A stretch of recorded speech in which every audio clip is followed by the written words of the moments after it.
Hello, everyone, and welcome back to Covenant Live, not the Covenant Cast. And today is a special day. It's a special day because like waiting for me to cut in here. No, you're writing notes. You're busy. You're snacking. You're writing notes. Yeah. Today's a special day because this is the first time we're going live since my good friend here, Steven, officially has a house. Oh man, so that he can be in. So we have some ice cold Pacifico Claras here we are going to be enjoying. Did you bring up? Oh, we got the popper on the thing that we're going to be enjoying right here live. Wolfpack, and if you can see, I've got my Wolfpack bottle opener, courtesy of the legendary, the great, one of the greatest humans on earth, Matt Coles. Jonathan says we could go a bit louder. So I'm going to crack this open. Yeah, it's been 4 years. The volume. Cheers, man. Cheers. It's more than 4 years. Well, yes. I feel like it was 2018-19 when you were working with the architects. It was. But then that we weren't that far along when it got totally shut down with the pandemic. And then when we revved back up, it's been 4 years since we revved back up. And so for those that don't know, and this is a reasonable strategy. Seriously, I know like houses are crazy expensive, and I certainly am aware of that, especially on the construction side. But what we did is we moved into a tiny house. So my wife and a temporary solution. I can hear a little bit of the monitor, I think, coming out somewhere. My wife and I did a shipping container for at the time they were pretty cheap. So we bought it for like $2,000 to $3,000, I think. You have to make sure that they're the ones that haven't had chemicals in them. There's a certification process and all of that. And we had a local guy do it and fabricate it. And it's 280 square foot. And we ran our utilities to it and all of that. And we lived in that for 5 years.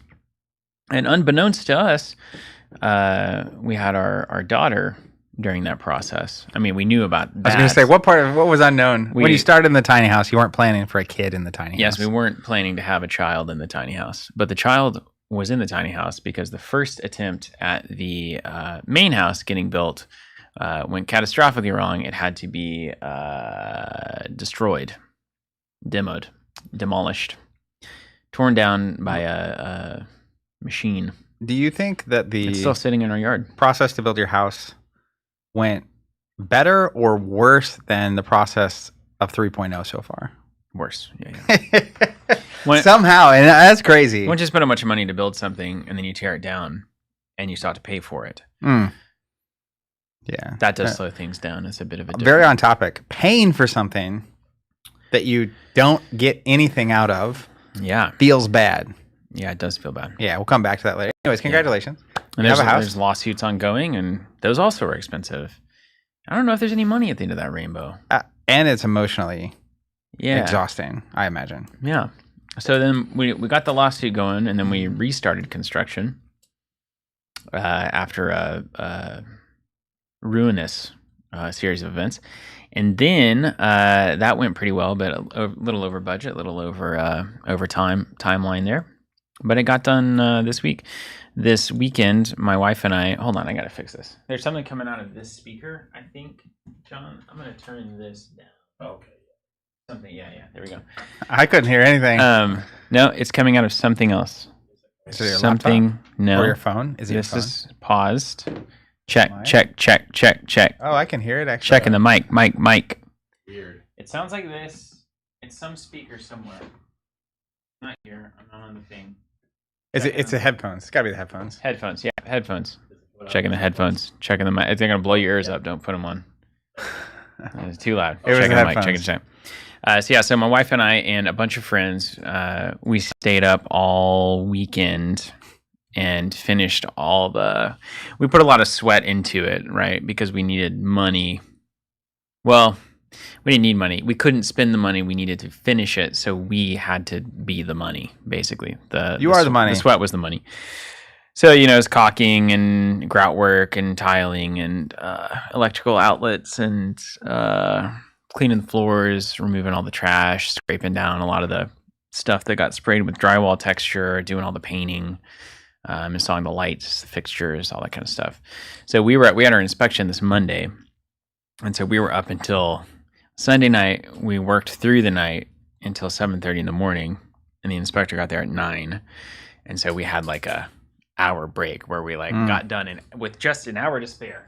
Crazy. But anyway, yeah. So like the living in a tiny house is a real thing that unfortunately we do all have to consider. I think at this point, my bills were like $50 a month at that place. I mean, I was on. So one of the benefits was we were able to buy 11 acres in Bristow, which at the time was really cheap. It was like $1,000 an acre. That's crazy. So we grabbed that, and Jonathan and Leah, my brother Jonathan and his wife, had bought land previously, and so we bought 11 acres off of their section of land. So it was probably even cheaper than it would have been otherwise. And then we were able to get utilities out there, so there were electric lines that we could run. We got well water. So we did a lot of infrastructure development. And then that you would eventually need. Yeah, exactly, for the big house. But after that was done, like your well runs on electricity, your house runs on only electricity. We didn't do any propane. Our septic system is running on electricity. It's aerobic. So you have one electric bill, and 280 square foot is not a lot to heat and cool. So you can save a lot of money by hypothetically. Doing that. Yeah, by doing that. Yeah. And so we saved all that money, spent it on the first build, demolished that. There goes all the money, and then we started over, finding more money that we'll eventually pay for later. The American way, baby. But it's done. It's done. And Piper's running around the house. It's awesome. Yeah. Now, well, at least now, no matter the cost or the struggle or anything, you actually get to benefit from it. Yeah. Like, it's one thing for something to be expensive. It's another thing for you to be expensive and get no value whatsoever. That is the worst. It's almost like if you bought land to build a building on, and the land just sits there, but you keep paying for it. Mm-hmm. And paying taxes and doing forms and all the stuff. Like, what if one out of every 20 houses you built was like an ultra rare house, and it ended up being worth 5 times the value of the house that you intended to build? But then also, like 5 out of 20 houses, you actually ended up getting no value whatsoever. That's such a great segue. It'd be a bit of a gamble, wouldn't it? Into our main topic, which is our TCGs Gambling, which we're gonna cover some news. We're going to come back to the main topic, but this is a tale as old as time conversation that keeps circling in the industry discussion channel of our Discord. It kind of flared back up, and there was a lot of discussion going on about it. And it's always just in the back of our mind. And we sell TCGs, we sell not TCGs. We got some games coming up that are challenging some of these things. So we felt like it'd be a good time for that discussion. And I have some really strong opinions on that, but I will continue reiterating. Contel said, a foil house. Be terrible. I will continue iterating. This podcast is a discussion, and it's not intended to be presented. Not a conclusion. My opinions are my own, et cetera, et cetera. It's really just not intended to be a conclusion, but an ongoing discussion. If you'd like to be a part of that discussion, you should definitely check out the industry discussion channel on our Discord, and you can also leave comments on this video after. But I'm going to set the stage a little bit for it before we dive into the news. I think that the main thing is, and this is why it's particularly relevant in our circles that we're swimming in. Also, can you raise your chair? You look like a little tiny man over there. I'm anything but. Yeah, look at that. I don't think it changed much. That's I think there's more headroom than normal. Yeah, well, maybe we've just gotten shorter in our old age. I'm approaching 40 myself. Here's the thing. Not me. So Zach and I grew up playing TCGs like so many of us did. There wasn't really an alternative if you were wanting to play card games. So Pokemon, Star Wars TCG, Spoils, and then onward. And, in our early adult life, we kind of ran into the thing where we wanted to be competitive. We didn't have the cash to get the play sets. So you had to be very strategic and kind of, and there were times when you were spending too much money on booster packs, strictly. That was crazy. I wouldn't know what that's about. There were times when it was, for sure, like when you're in your early 20s and you're like eating rice and beans, but then spending like, your extra income that you might have on like, maybe I'll buy 6 boosters and see what I get.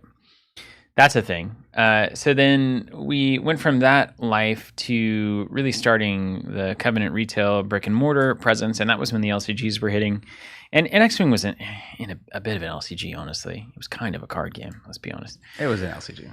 In a very beautiful with a ship attached. Yeah. And also, Star Wars Destiny was an LCG.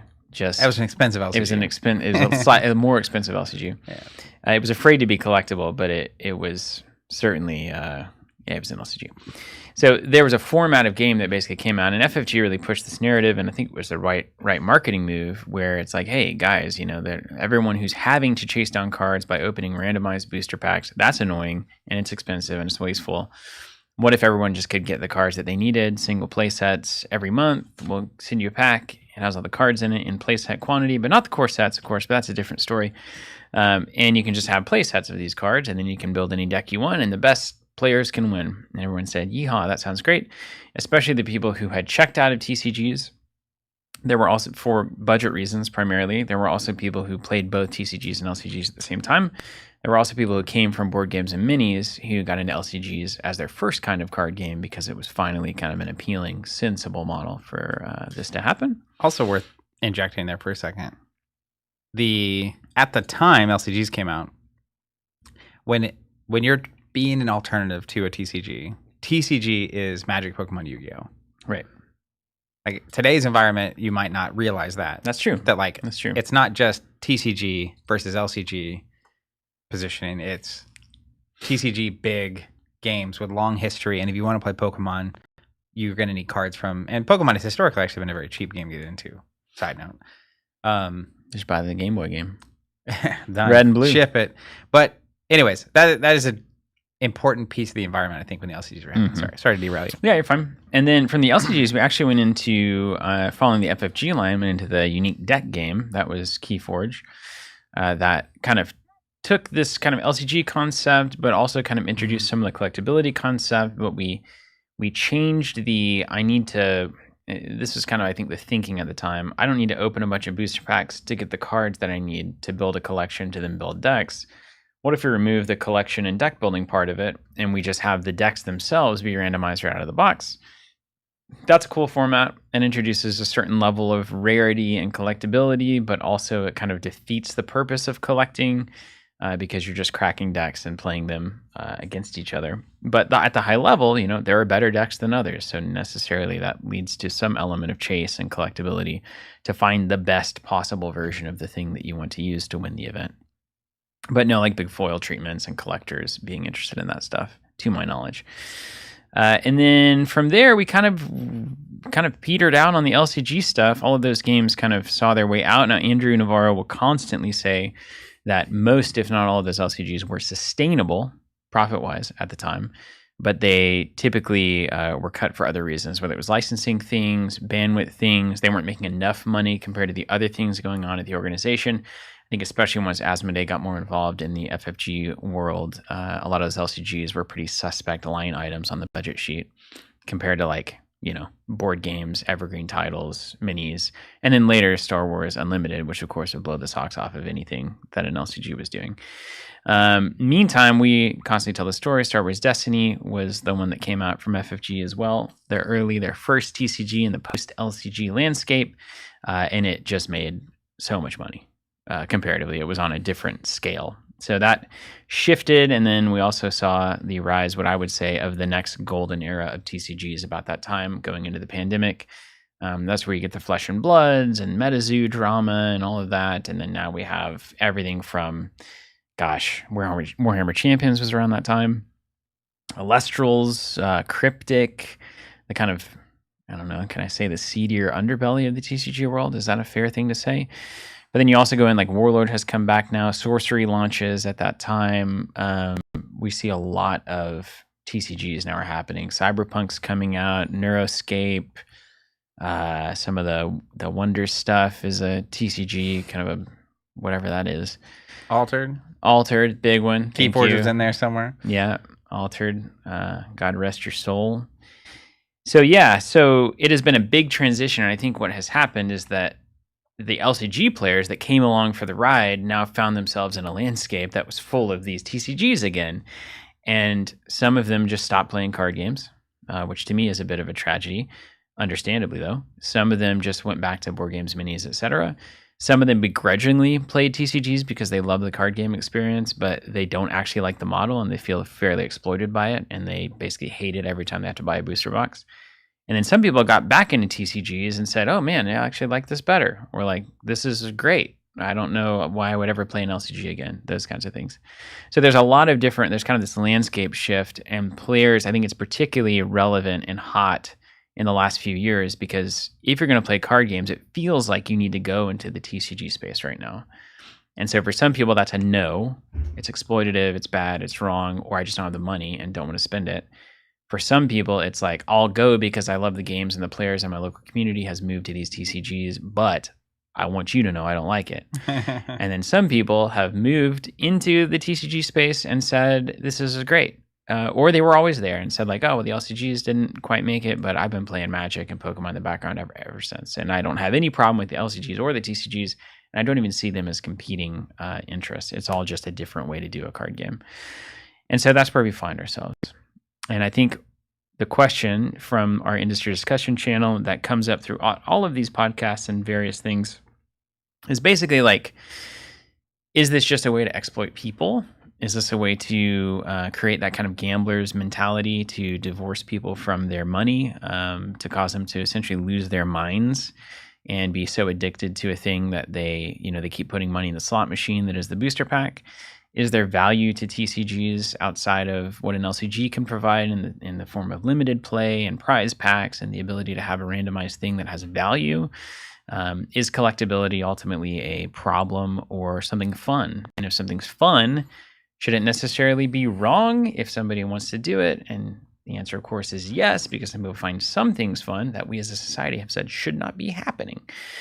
So is this one of those things? And gambling, by and large, is or was much more restricted than it is now at various times throughout our history in this country and worldwide. I'm sure there are various takes on what we should allow as a society for a business to do in terms of exciting the human brain to a point that it is basically feeding hard-earned cash into a random slot machine that is always going to win in the end.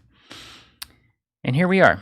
So that's what we're going to talk about. But maybe first we'll get to the news. Let's do it. All right, starting off, Warlord, big announcement recently. They have announced their first Dragon Lord. We've continued to talk about the organized play program week to week on the show here. But the three tiers, Overlord, Dragon Lord, and Medusan Lord. And the way they have it broken down here is really nice because Overlord is essentially local level, Dragon Lord is regional level, and then Medusan Lords are just large events. And cool. To play against the Overlord, you have to win your locals. To play against the Dragon Lord, you have to have an Overlord that they literally will punch. It's like a ticket.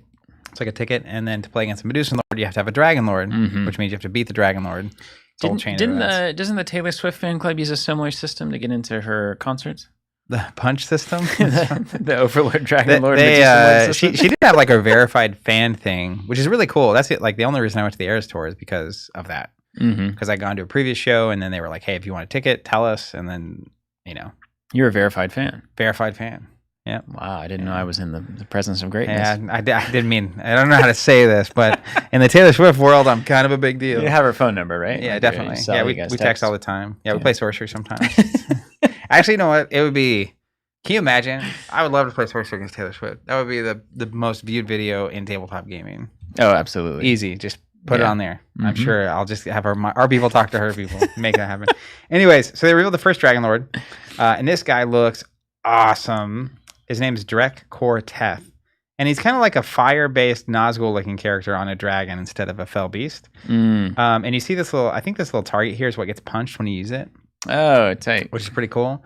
But his stat line's amazing. This art is absolutely incredible. This is Jason Engel just crushing. Like, I love this. And these guys are supposed to be like just unbeatable, crazy powerhouses. This is an insane stat line. So he's looks like Wizard Warrior. He's got planar, which is nuts. Hate it. His dragons enter the third row, lose unique, and gain the abyssal trait. So like instead of the fifth row, you just play him in the third. It's just like wild, crazy. Anyways, he's cool. I want that. The thing I love about the organized play system here, and we talk about this a lot, but I don't think we talk about like what it actually does as much. But we all know that card games excite different parts of people. So like some people get really excited about building the best theme decks.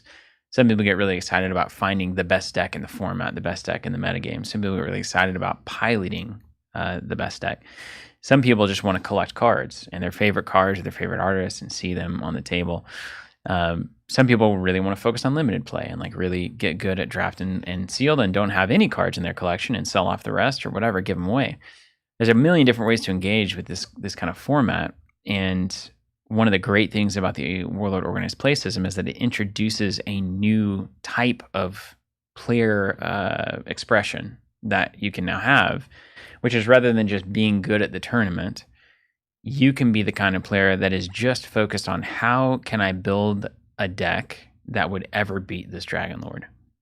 Like you could be the guy in the community, even the broader worldwide community, that has the idea and the theory for what kind of deck and what pieces need to be in a deck to beat this Dragon Lord.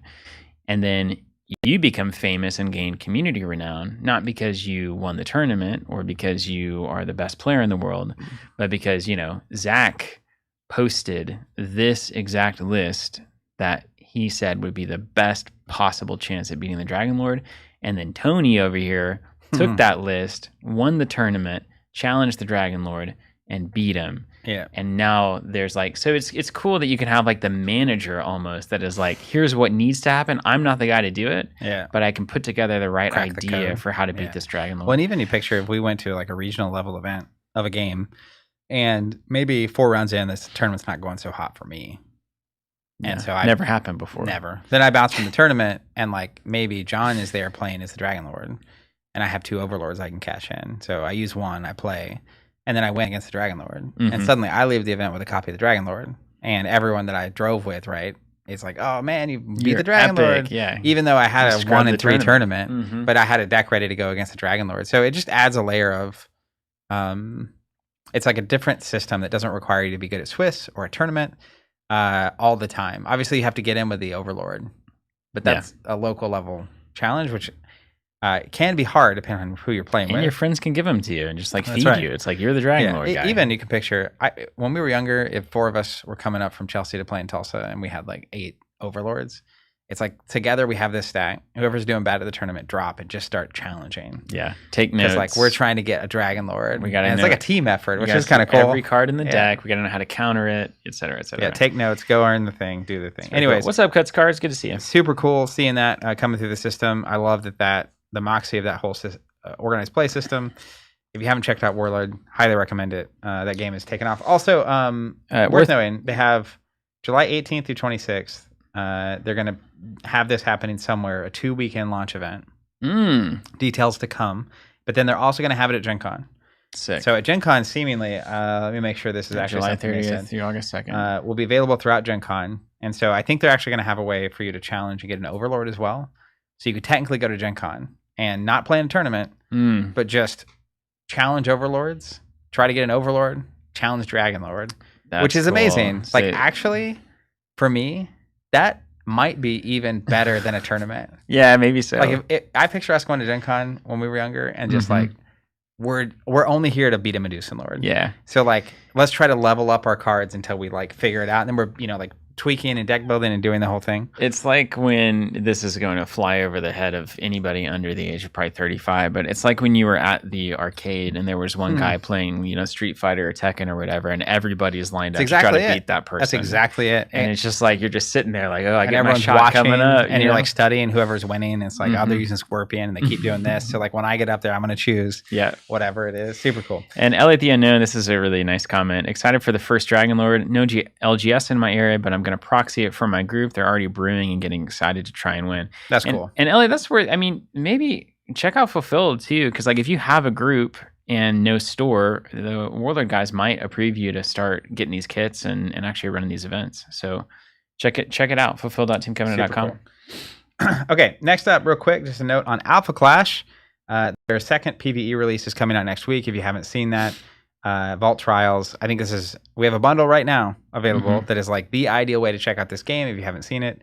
The PvE box, which includes 2 constructed decks and the PvE scenario, so you can play solo against it, cooperatively against it, or head-to-head against each other. And the bundle actually has the first 4 issues of the comic because the scenario is pulled straight from issue 4 of the comic. Yeah. And I have it on good authority from Ryan, who did a lot of work on this design. Ryan Roper, one of our favorite people in the Covenant sphere.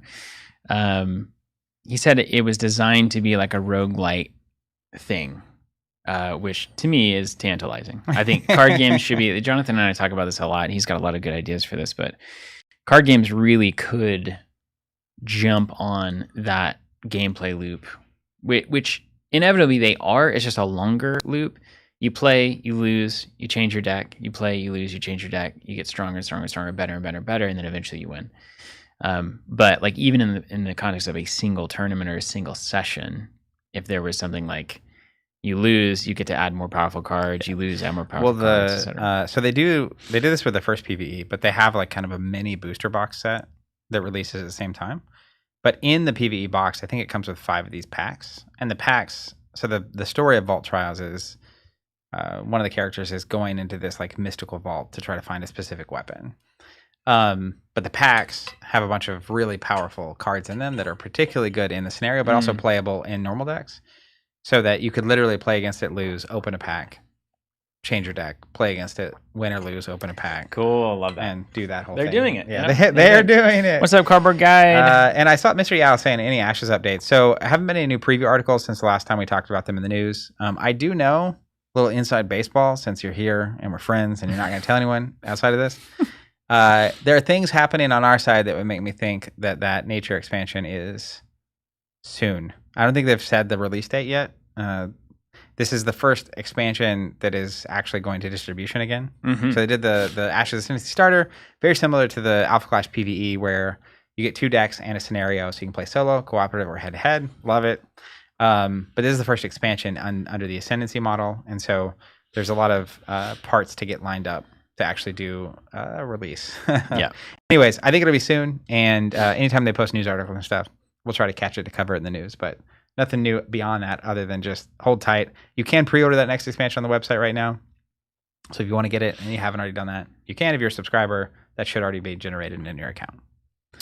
Wow. Nailed it. Very good. Yeah. Next up, Sorcery. Just spin them up. If you go to the Sorcery TCG website and look at the news, it's like they're posting about a new grand contest coming every day.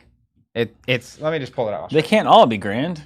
Well, that's not true. If everything's grand, nothing's grand, right? So I don't actually believe. I literally pulling up their homepage. Grand contest comes to Canada.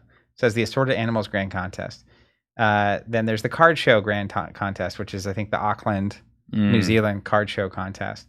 So if you look, it's like Grand Contest, Grand Contest, Grand Contest.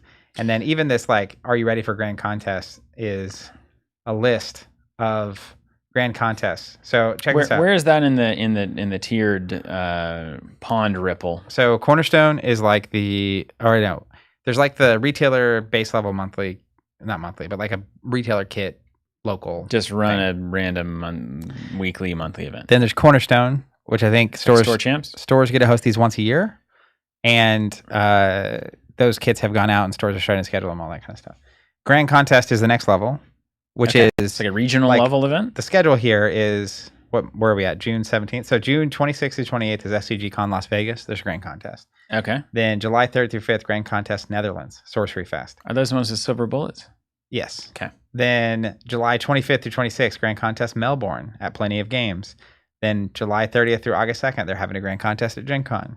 Then August 15th through 16th, they're having a Grand Contest Auckland at the Auckland Card Show. Then September 4th through 6th, they're having one at the SCG Con Dallas. Then September 5th through 6th, Grand Contest Germany at White Rabbit. Look at Jesse go.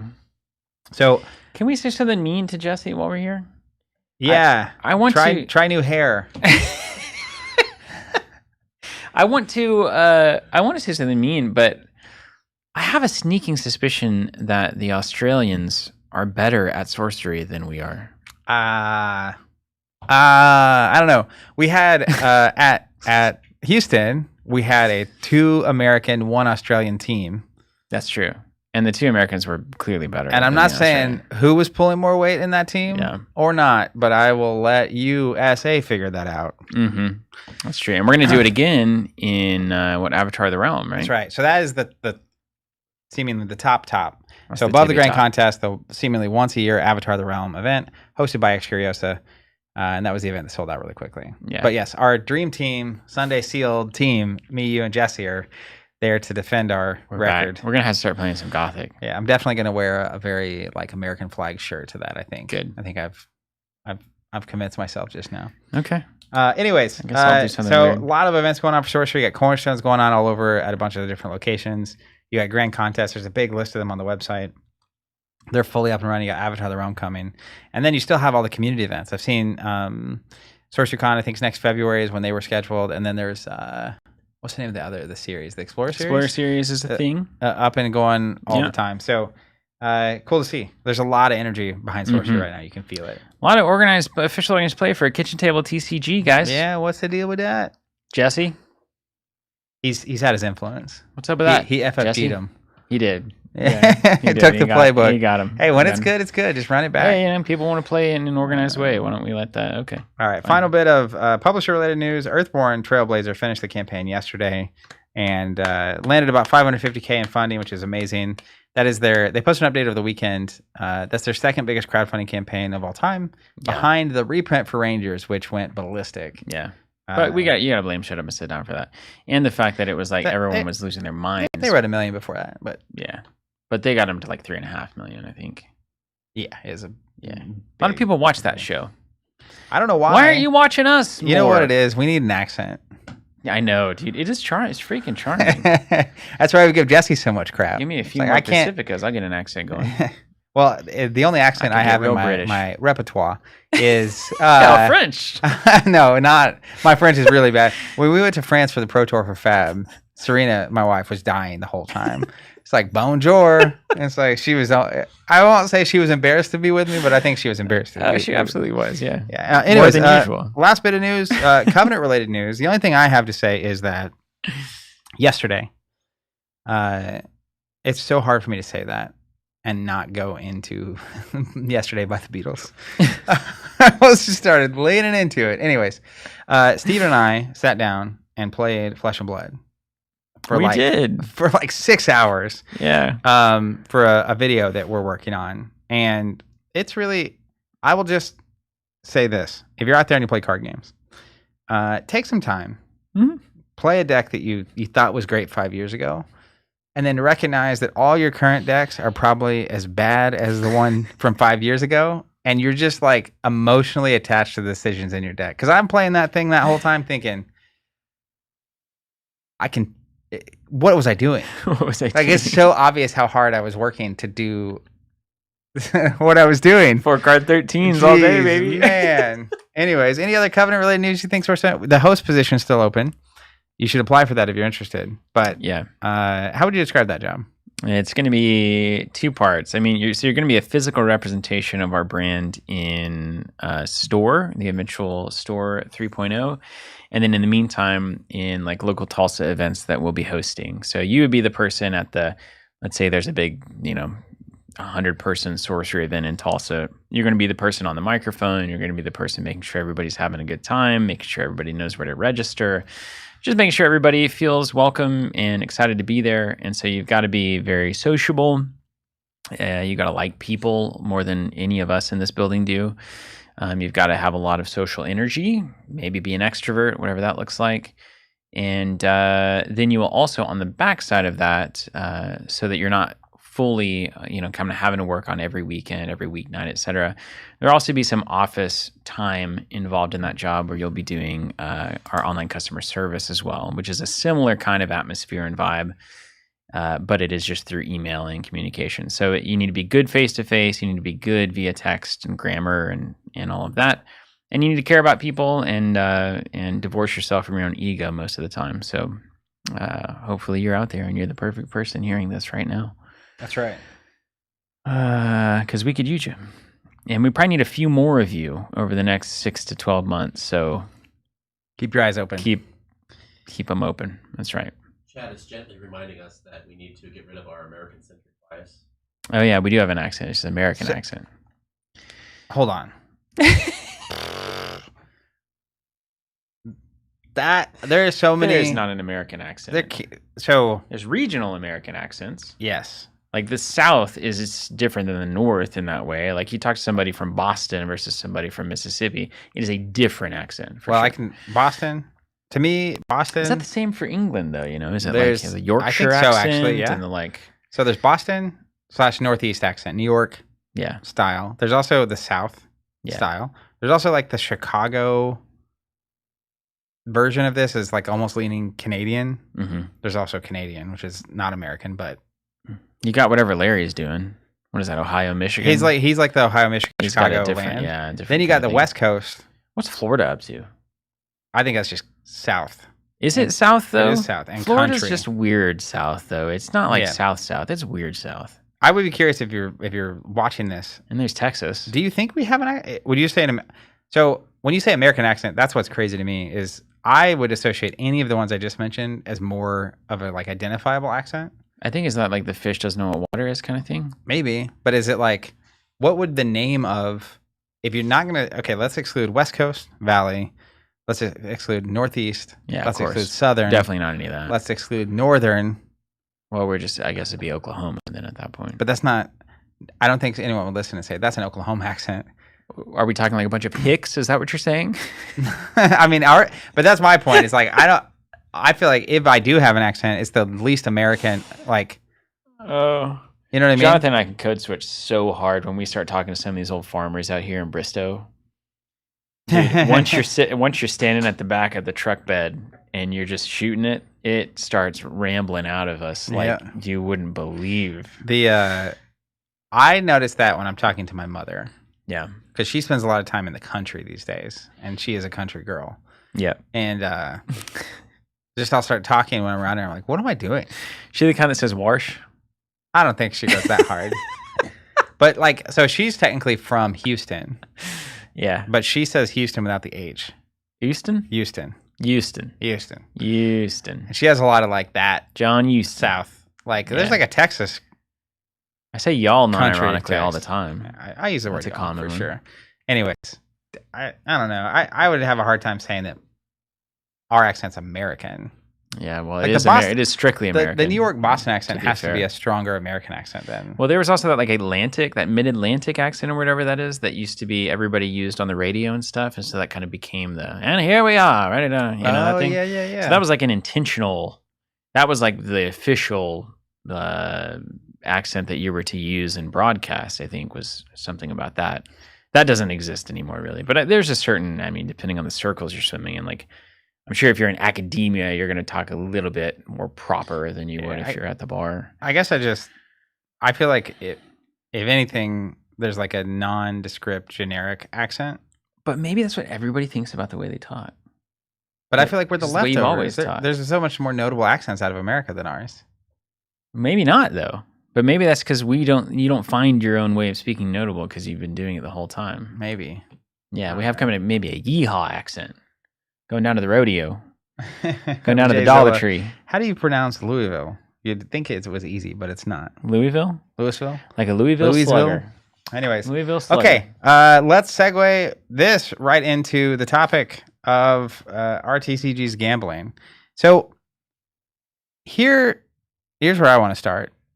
And if you see my screen, you'll know exactly where I'm going to start. Your screen? This screen right here. Oh, okay. So Webster's? Oh, no, it's like NHS high school. I think it's really important before you get into the nuance of what's appropriate or exploitive or any of that stuff. Just actually being on the same page about what the word is that we're trying to define. You do the denotation, I'll do the connotation. So you give me the official definition, and I'll give you the actual definition. So this says gambling is the act of risking money or valuables on an uncertain event with the primary intent of winning a larger prize. Okay. It relies on 3 core elements: a wager. Okay, so that's your money. Staked, risk. That's the pack. Chance. And a potential reward. Well, those 3 things are definitely there. So, okay. Now, here's the connotation of this, right? Is like, people are being asked to make irresponsible financial decisions in order to play a card game. And that they shouldn't be forced to do that because playing the game is the primary purpose of the cards being printed. And that is, a perspective that I've had for a long time until I actually got into sorcery. And that was the first time I actually saw collecting. Like, I didn't even understand really collecting in a card game space.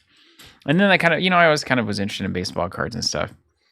But What's weird is intent is it's kind of a wishy-washy thing, and I don't like using it as a part of the formula, but it kind of is. Here's another piece of this. This is the official Merriam-Webster secondary. There's multiple definitions, right? So Merriam would say the practice or activity of betting, the practice of risking money or other stakes in a game or a bet. Mm-hmm. So there's just okay, wait. But at the end of the day, what we're saying is like, are publishers utilizing the manipulation of brain chemicals in an unfair way so that people who want to play this game are having to spend a lot of money to do so where they otherwise wouldn't have to?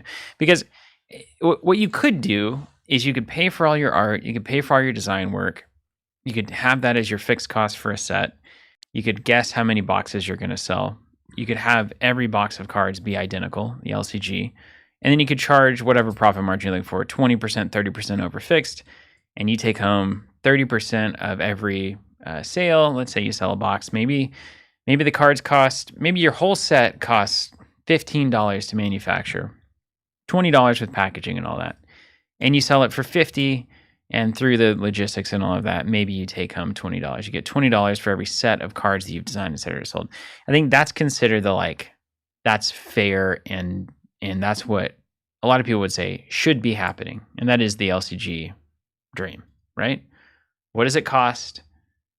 I charge that amount plus a little extras that I get to make, and then that's like ethical, right?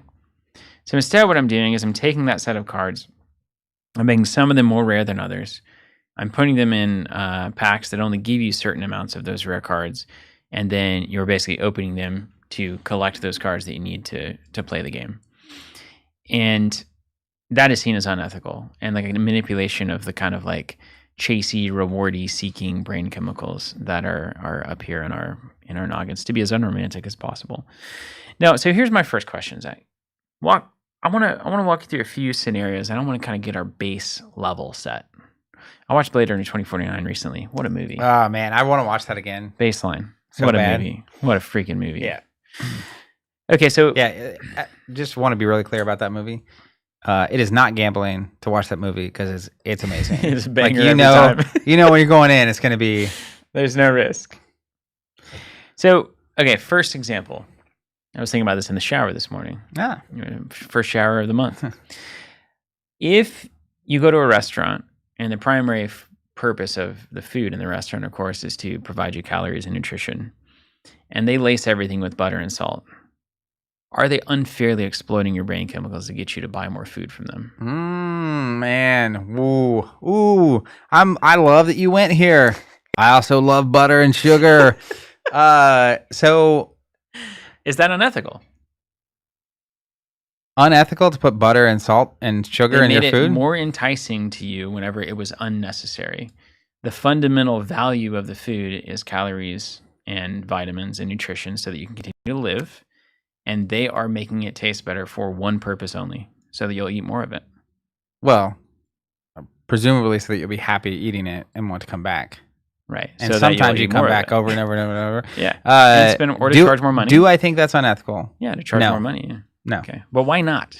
So, why is that not unethical? Why isn't that unethical? Because I look at a menu as an example, and I'll use my best American accent here. So I'm looking at a menu. I went to a restaurant to get food, right? Yeah. I sat down, and there's a menu of things, and it says, hey, you can order a chimichanga. That's what it says on the menu. Yeah, right there. Hey, you can order a chimichanga. And it's going to have chicken and cheese, and it's going to be in a fried tortilla, and it's going to come with rice and beans. But they don't tell you how much butter they're putting in there, salt or anything. So, at least where I'm from, y'all, where I come from. Cornbread and chicken? Yeah, exactly. Now, I think it's by law, you actually at least have to list the calories. Mm-hmm. You could now, if you lie about the calories, it's a fairly new, problem. Mm-hmm. But generically speaking, I look at it, and I'm at a restaurant, and that's what I ordered, and you said what was in it. If I ask questions, now it would be unethical if I said, "Hey, do you guys put sugar in this? Or like, hey, can you tell me? Mm-hmm. And if they won't tell me, I can leave. Mm-hmm. But right, if they're giving me the thing I asked for at the price they said they were going to give it to me, and I enjoyed it, no, I don't find that unethical. okay. So that's not it. That's not. They're not unfairly kind of manipulating the raw dopamine chemical receptors to make you eat more than you otherwise would, or to make you come back to the restaurant and to get more money from you, or to pay $100 for a thing that tastes really good instead of paying $50 for a thing that tastes average. That is a ridiculous amount to spend on food. I'm not going to hijack your set of circumstances, but I'm about to. I'm not going to. Okay, great. But moving on. In this very specific example, no, I don't think so. Okay. So then if you're eating a chimichanga every day, you should probably ask some questions. How did your life get so good? I would know, love man. a chimichanga. Woo! Dude, there's a local. I won't go into that. People don't understand how good the Mexican food is, and it really is something special. Don't understand. Okay, so there's a level of, obviously. I have other sugar examples that I do find problematic. Okay, give me one. So, I like it. I don't know if you're already going to go here or not in general, or get to some of these points. We're going here. We're together. So holding hands into the sunset. I do think that there are foods that are addictive, or sugar is put in them in such a way that they are addictive. And you had situations where people aren't clear about what's on the label, et cetera. But you also have, like, societally, sometimes a lack of understanding. And then eventually it comes out through, like, legal purposes where it's like, hey, you can't put that much sugar in this thing. Right. And I think in America, specifically with food, we have a lot of problems with this. Yeah. Whereas if you look at the food standards in almost any other developed country in the world, it's a atrocity. And so you have a situation where some of these food companies are doing things that in 50 years hopefully are illegal, but right now they're playing within the law. But there's a separation between legality and morality. Yeah. Like, is this the right thing to do? Even if they disclose how much sugar is in it? So in general, I think if they're disclosing what's going on, it's sort of like cigarettes, right? As an example, another tantalizing example. If it's disclosed, that's as far as if it's disclosed and legal, I don't find anything morally incorrect about that, or like unethical. Maybe is the better way of saying it. Would I have a company that is doing that? No, but would I be like, we need to really take this company down? Either. If Kit Kat is like, hey, there's a lot of sugar in this, which they do tell you that. Yeah, if you look at the thing, the serving size is probably like a quarter of a bar or something. I think the interesting thing about a Kit Kat bar, though, you can share it with your friends. This has parallels with problems in the TCG space that we might get into, is that a 9-year-old can walk into a convenience store and buy a Kit Kat bar. Yeah. And the ability, and that's where it's like, where is the onus here? Is it on Kit Kat to make sure that they can't have Kit Kats sold to 9-year-olds? Is it on the convenience store to make sure that a 9-year-old doesn't buy a Kit Kat, et cetera? Because it's like, I think a lot of candy, even though it's starting to taste really bad in America because of food standards, that's a whole different situation, right? So you're saying it can be problematic for there to be addictive things that are fully disclosed, but somebody doesn't have the agency or the development brain-wise to be able to weigh those variables. Yeah, but I also think like there's such a broad spectrum of things that can be addictive. And I actually think that, in my experience at least, very anecdotally and subjectively, people that have addiction problems, it's not the thing that is the problem. It's like anything. Like they have that problem. Yeah. Like they could get addicted to soda. They could get addicted to chimichangas. They could get addicted to eating out. They could get addicted to TV. They could get addicted to...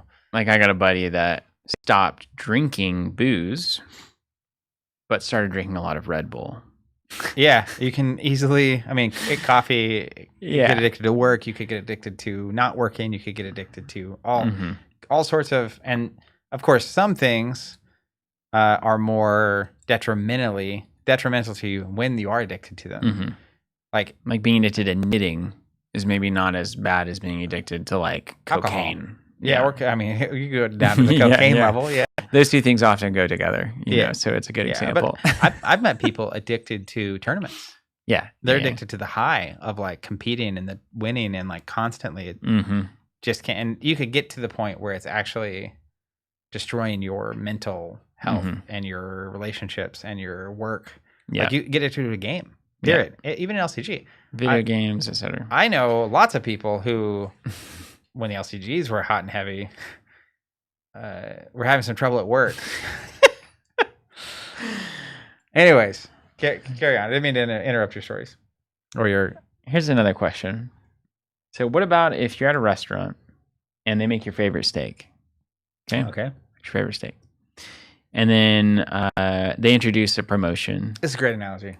I have so many thoughts on this. Go ahead. They got it. So you got the steak. And yeah, like it has some, you shouldn't eat a steak every day, right? You can control yourself on that. But like once a month, you have a nice steak.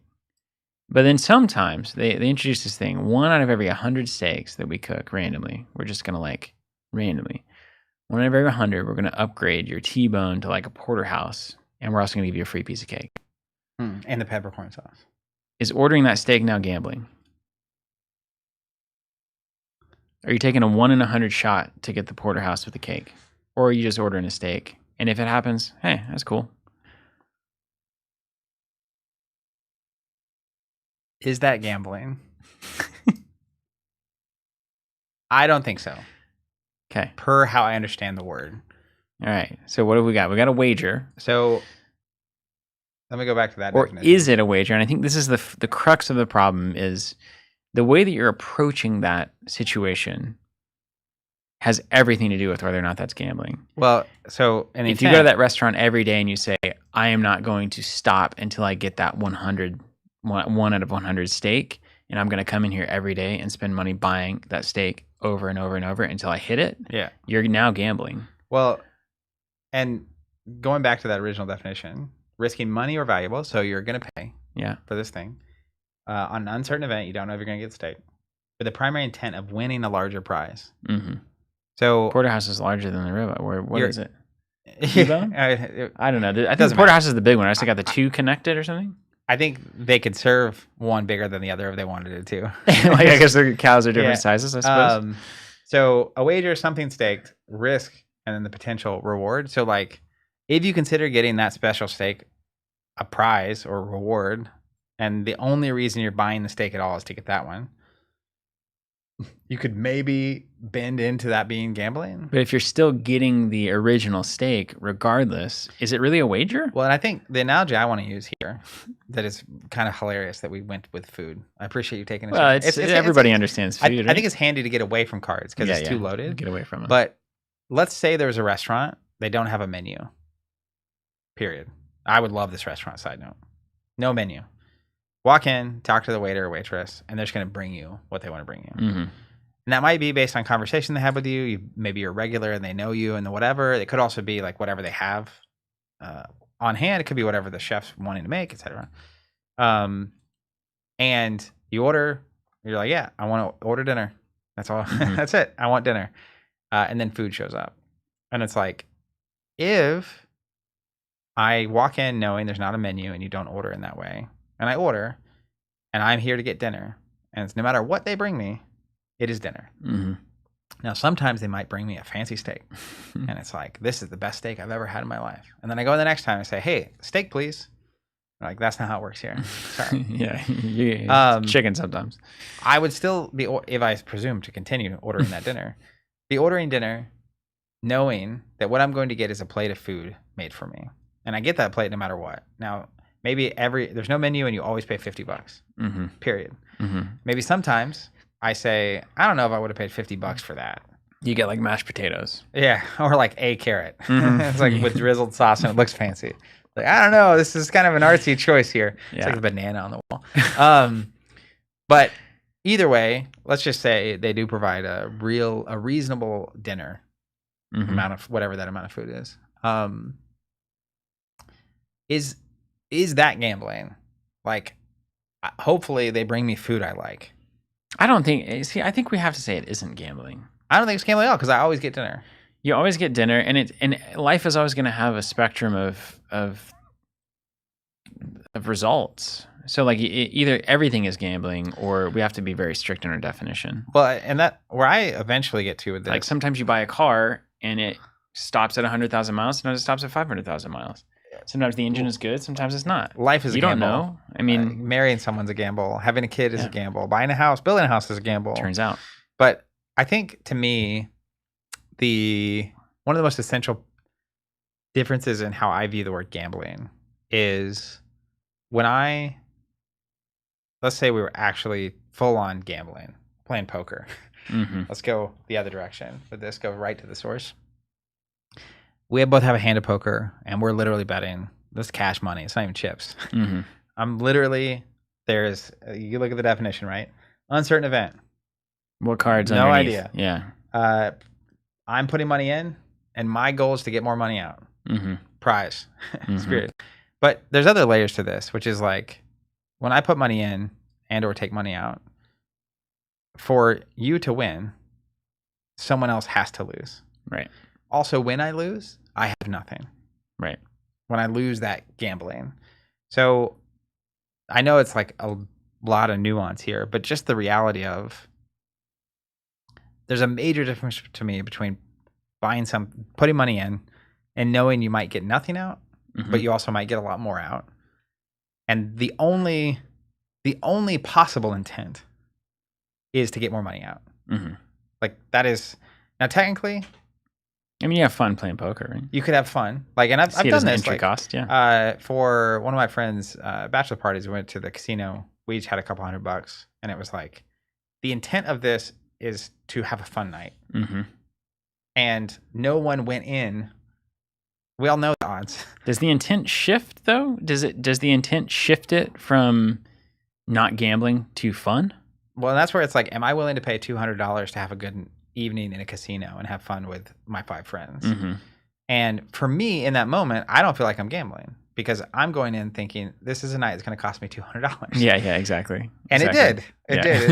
It cost me $200. Really did. Yeah. And I had 4 very watered down Jack and Cokes in the casino, but I had a great time, and I didn't feel. Now, were we gambling with that money? Yes, absolutely, because I was putting money down, and it's possible I would get more out. But the primary intent of it, for me at least, was not to gamble, even though gambling was happening. And that's fascinating. Both those things can be true at the same time. So I think that's where. So what if you spent $10 at the restaurant and half the time you got nothing, and then I think that is gambling. And then 40% of the time you got a $50-ish meal, and then 10% of the time you got a $6,000 meal. I think if whatever layer, and there might be multiple buttons where if any of them are true, it becomes gambling. To me, if you're putting money in and you might not get anything out, that is a level of gambling. Because like if I put $10 in, I might not enjoy the meal. I mean, you're gambling that you might not like it, or that you build a house and it might need to be destroyed and rebuilt. You're gambling. Yeah. But you're not going in, putting money in, thinking that you could walk away with nothing.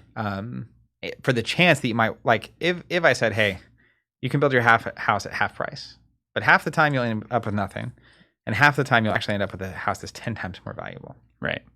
That's gambling. Right. Whereas not gambling would be saying, we've done all this paperwork, we've done all the research, we've talked to all these contractors and companies, and we believe we can build this house for this much, and we're willing to take a loan to do this thing.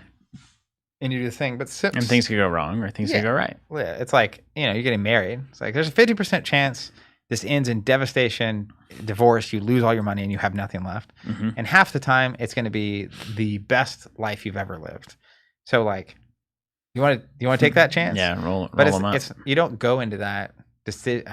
You can. You don't typically go into that decision not extremely informed, right? Like you're trying to reduce the odds of that outcome, I would presume. Yeah. At least I am, as much as possible. And so, anyways, life, there's like risk and there's good and bad outcomes. But I think the intent is really important for what you're doing and whether or not it is gambling. Okay, so tell me this. Because poker is fascinating. If you were playing poker and everybody at the table put in $10 and then you were playing only for chips, and at the end of the game, nobody walks away with any money. You're paying $10 to play poker for 2 hours to see who's going to win, and the winner just gets bragging rights. I got all the chips. I won the poker match. That's not gambling, right? Sounds like a local tournament to me. Right, exactly. So the only difference between, because the thing is, when you play poker, you are paying a certain amount of money to play a card game. Yep. And it's fun to play that card game. Yeah, like now, if you paid $200 to go in a literal poker tournament, mm-hmm. and it's, you play till you're out of chips, maybe you're there an hour, maybe you're there 10 hours, maybe you walk away with $100,000. Mm-hmm. To me, even if you could win $100,000 by doing that $200, if what you're seeking is 1 to 5 hours of entertainment playing poker with other people, that is not gambling. Yeah. Now, you are gambling when you're betting the money and you're playing poker, as it were. Lowercase g gambling. Lowercase g gambling. But if the purpose and intent is what I expressed, that's not gambling. You're going to get that. Now, if you paid the money and it's like, well, half the time you show up, no one's going to be here and we're going to be closed and you just out your money. And then half the time you show up, there's going to be a tournament going on and you can play in this thing. That is gambling because you're putting up money in hopes that an experience will be provided. Yeah, I think that's the fascinating thing is where you draw that line on a worthy enough experience to make the outcome of the money basically not important in the pursuit of the thing. So, for instance, when I think about paying $20 to play poker for 2 hours, like my enjoyment of the game of poker is actually not tied at all to whether I walk away with $20, $40, or $60. But it is tied to the fact that I can be the best player at the table and I get all the chips. And I don't feel the same way about a lottery ticket, for instance. Technically, you could argue that you're paying $5 for the experience of scratching off boxes to see if they match. Maybe that's super exciting and fun, but it feels a lot closer to the lizard brain to basically say, I'm scratching this off to see if I win the money, not because there's anything inherently enjoyable about scratching off these boxes. With poker, it feels like there's an inherent enjoyability of the act of the card game itself. And that is more akin to what we're talking about with TCGs. So anyway, that is fascinating stuff. There's probably people who we should have studied and looked at if we had the time to actually make these official podcasts of academic value. But I'm sure this has been trod over many times on philosophical levels. And I got to tell you that I have swimmed in the philosophy circles, in college primarily and a little bit afterwards. And I can't stand philosophy that is in the form of basically like big words. You know what I mean? Yeah. Like, this thing that I learned and this concept. So if you can't just kind of explain it in layman's terms, it's kind of useless philosophy in my mind. So there's a lot of differences that are being spelled out here based on intent, based on the kind of experience that is involved in the gamble, whether or not the experience is a standalone amount of fun, regardless of the monetary outcome, and then whether or not you're approaching it for the monetary outcome or for the experience. And all those things are very, very different. Tell me this. Let's go to baseball cards for a second. Mm-hmm. So let's say I'm a baseball card manufacturer. I get the rights to let's say to the Yankees. And so I make a set that is just the 2026 New York Yankees. And I put all of those players, let's say there's 500 cards across the set. And you have a 1 in 500 chance for any of those cards to appear in a pack. Totally flat rarity. No player is more or less rare than any other player in the pack. Is it gambling to open a pack of those cards? I don't think so. Why not? What if one of the cards is worth a ton of money because they're a really popular player, but it's as likely you would get that player as anybody else? Maybe let me change my answer. I don't think it necessarily is. I think it can be.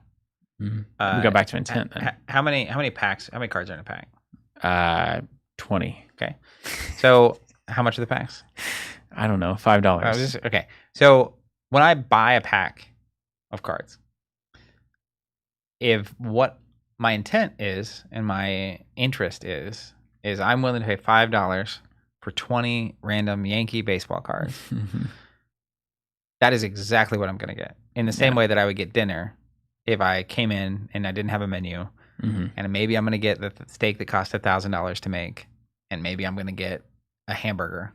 that you made on a George Foreman, right? Yeah. Like, so I will get those cards either way. Now I don't know. I like that it specifically has to be a George Foreman. Yeah, man. Anyways, shout out to Kathy Bunn. yeah.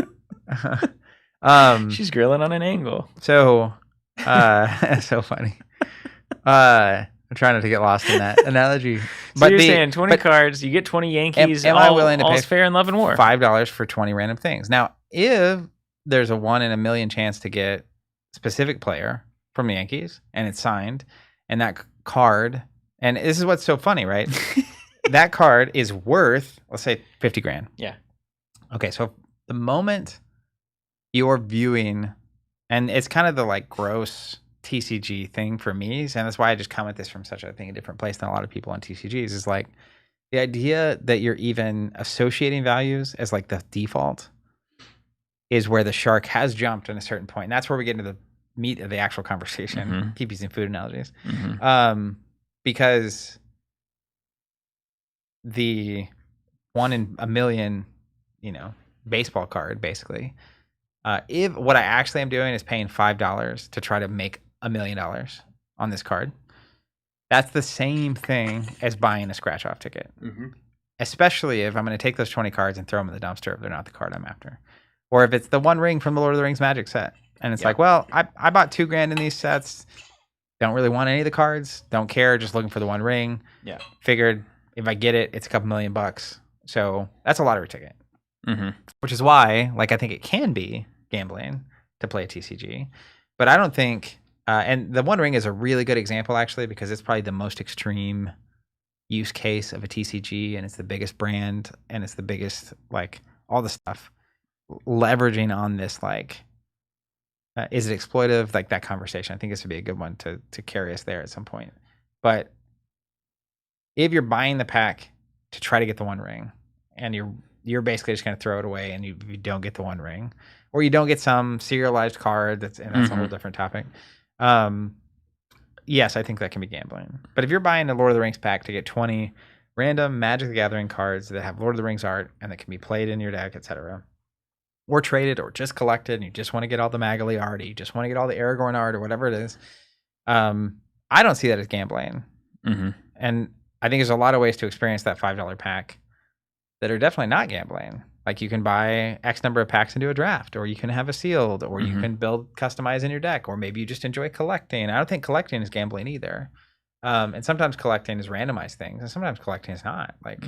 You just collect Mickey Mouse stuff. Well, and see, I think the confusion there is a lot of times collecting looks the same as what we might otherwise say investing or speculating, where it's like, I'm collecting 50 copies of this card that I think I can sell later at a higher price. To me, that is not collecting. That's a different thing. That is speculation. That's lowercase c collecting. You're collecting things with the intent of later monetizing them. Yeah. But it's like, I collect a lot of cards over time, and not once ever has it been with the intent of monetizing. It wasn't like, I'm going to buy Fab so that someday it's worth a lot and I can sell it. Or 1,000 copies of this card that I think everybody's sleeping on, and then it's going to be worth twice as much later on. Or like people do with Sorcery Alpha, right? I'm going to buy a case of Sorcery Alpha, set it in my investment portfolio, and I think in 10 years from now, it might be worth like $20,000, and then I might sell it back and make money. They're looking like they might be right. They are looking like they might be right. Oops.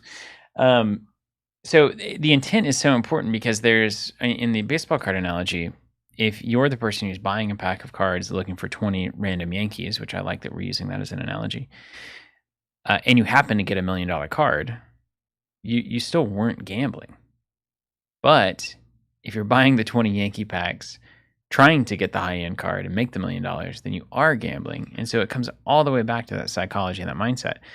But the question there is are there form factors of things and products that are particularly suited to let people of that mindset exploit themselves by going after the thing, right? And I think this is where was it Brian? I think in the industry chat has some really good takes on this, where it's like, there's clearly marketing and product development that is very plainly designed to get you to buy something and buy as much of it and at the highest cost possible. Like that's the nature of a lot of business. I mean, that's just marketing. Isn't that just marketing, right? Like, Well, what's the point of an ad campaign if not to get you to basically buy something? Yeah, well, I think that is, and there's, I would say there is marketing / advertising that is exploitive or maybe improper, maybe even immoral if you want to go down that. Like, if you're convincing 13-year-olds it's a good idea to smoke cigarettes, probably bad. Yeah, so the age thing is also an important piece of this. But even in general, like, there's a big difference between legality, morality, and ethics. Like, there's gaps here, but the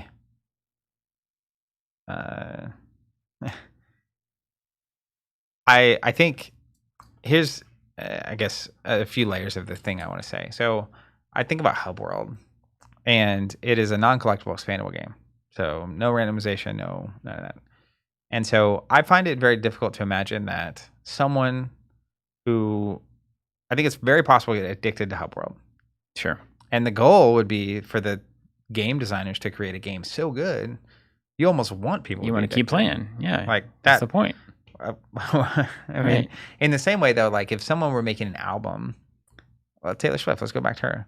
She makes an album. It's like if she makes an album so good, which she did, it's called Folklore and then Evermore. It's 1989. Like 1989 is also in there. But like I listened to Folklore so many times, and you could say I was addicted to it when it came out. I mean, I listened to it a lot. It was just my general. It's just on.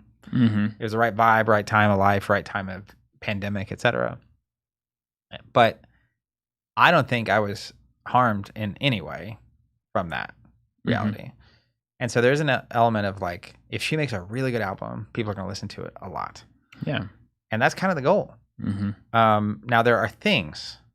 It's like, man, if you make your food too good and people get addicted to it, and then now they're starting to have like heart attacks and they're gaining weight and they're like, it's kind of like McDonald's thing, fast food in general, right? So I think there's a line in there. It's like, but you want to, if you're a restaurant, your goal is to make food people just can't stop raving about, can't stop. Like, right. That's like seemingly the peak of what you're trying to do. So even before you introduce randomization and collectability and stuff, Hub World, you could say I've been addicted to games at various points. We're like obsessing about it, constantly chatting online about it and all that kind of stuff. To me, that level of engagement with a game has been historically primarily very healthy. Where tons of interaction with friends, lots of joy, lots of excitement, lots of mental stimulation, etc. Now, that's base level. Let's say Hub World had instead been a TCG, so not fixed, randomized packs. Pragmatic reality here is, I think that same number of people playing the game, 5, 10, 20 times as much revenue for Earthborn, or maybe more. And not only that, more pragmatic for a second, I think the number of people, like, this doesn't make it right, but the number of people who clearly are saying TCGs are what we want is hundreds or thousands or tens of thousands times the number of people who've expressed what they want is non-collectible expandable card games. That's tough though, right? Because there is a lot of variables there too. We don't have like a one-to-one of like, let's take the next 5 years of Magic the Gathering development and sell fixed sets and booster boxes and see which one more people buy. Generically speaking, right now, there are more people actively looking at and looking for a TCG experience than a non-TCG experience. But is that, I think I disagree with you. How? Because there's a corporate incentive for this very reason to only make TCGs. So like if the amount of effort and attention and passion and care from the corporate interests were equal on a fixed format card game, you would see the Riftbound LCG and the Pokemon LCG and the freaking Avatar LCG. And those things are popular not necessarily because they're TCGs, because it's the only way to play them. So like there's a very real chance that because everybody knows that this collectible model makes the company so much more money, why would they ever invest any amount of time in making the LCG model so good? So why does it make them so much money? Because people are buying a lot more packs than they would otherwise. Because they have to spend more money to get the cards to play the game. That is strictly the case. Now we can make the argument about collecting and trading and selling your bulk and selling your access, et cetera, all of that. But the fact is that when I buy that Hope World box, I have everything from the set and I can build any deck that I want.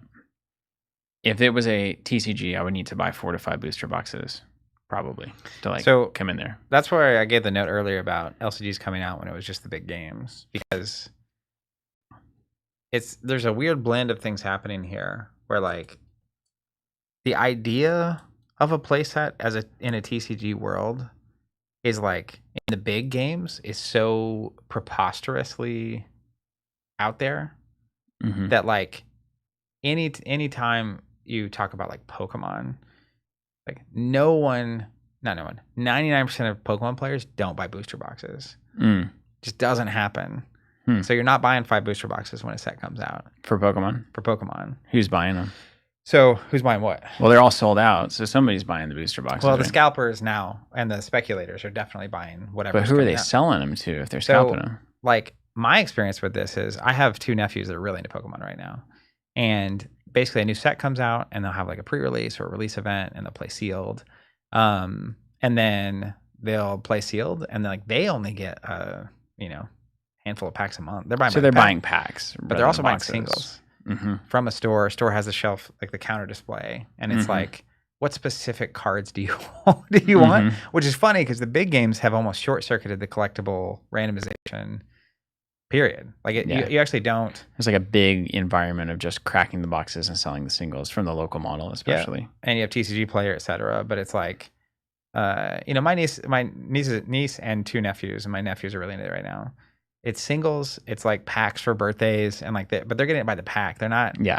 And it's like my allowance money is buying me a handful of packs or whatever. And so like that is one of the ironies. Like well, but like that, I don't think that would necessarily change, right? Do you think that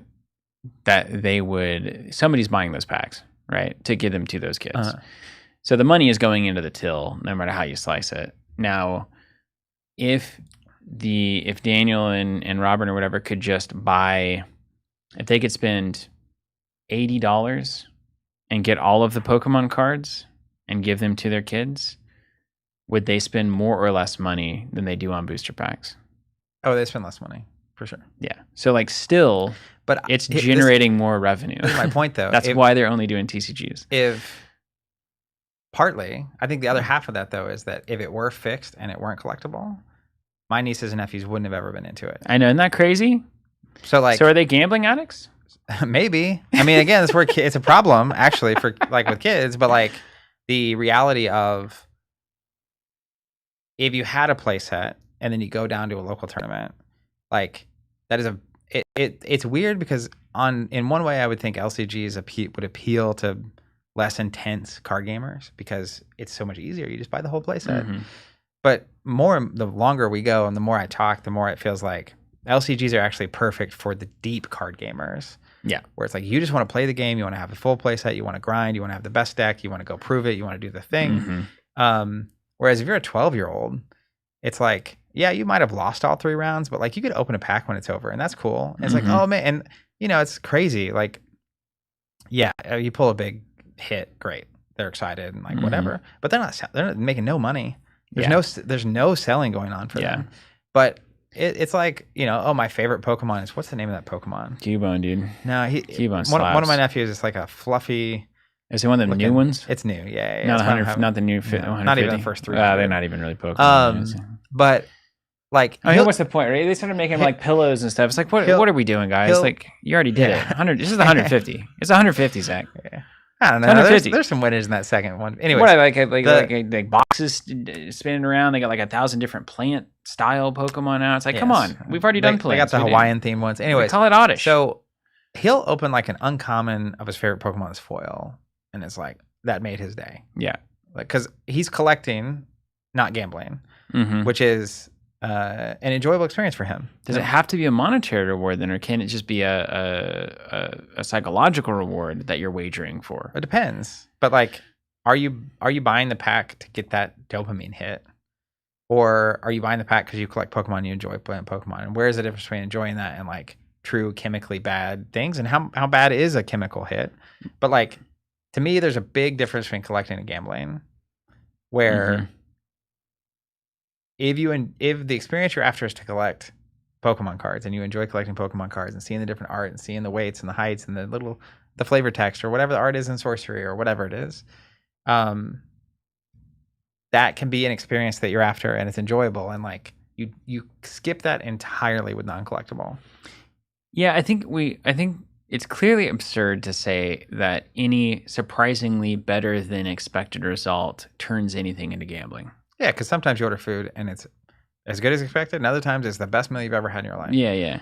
So like, I've got like 3 Gothic booster boxes over there. About 1.5 of them are opened, and I don't care about the monetary reward in there. Yeah. My hope is that I have enough of the uniques and stuff that I actually want to play that I can trade around and sell around to get the ones that I need.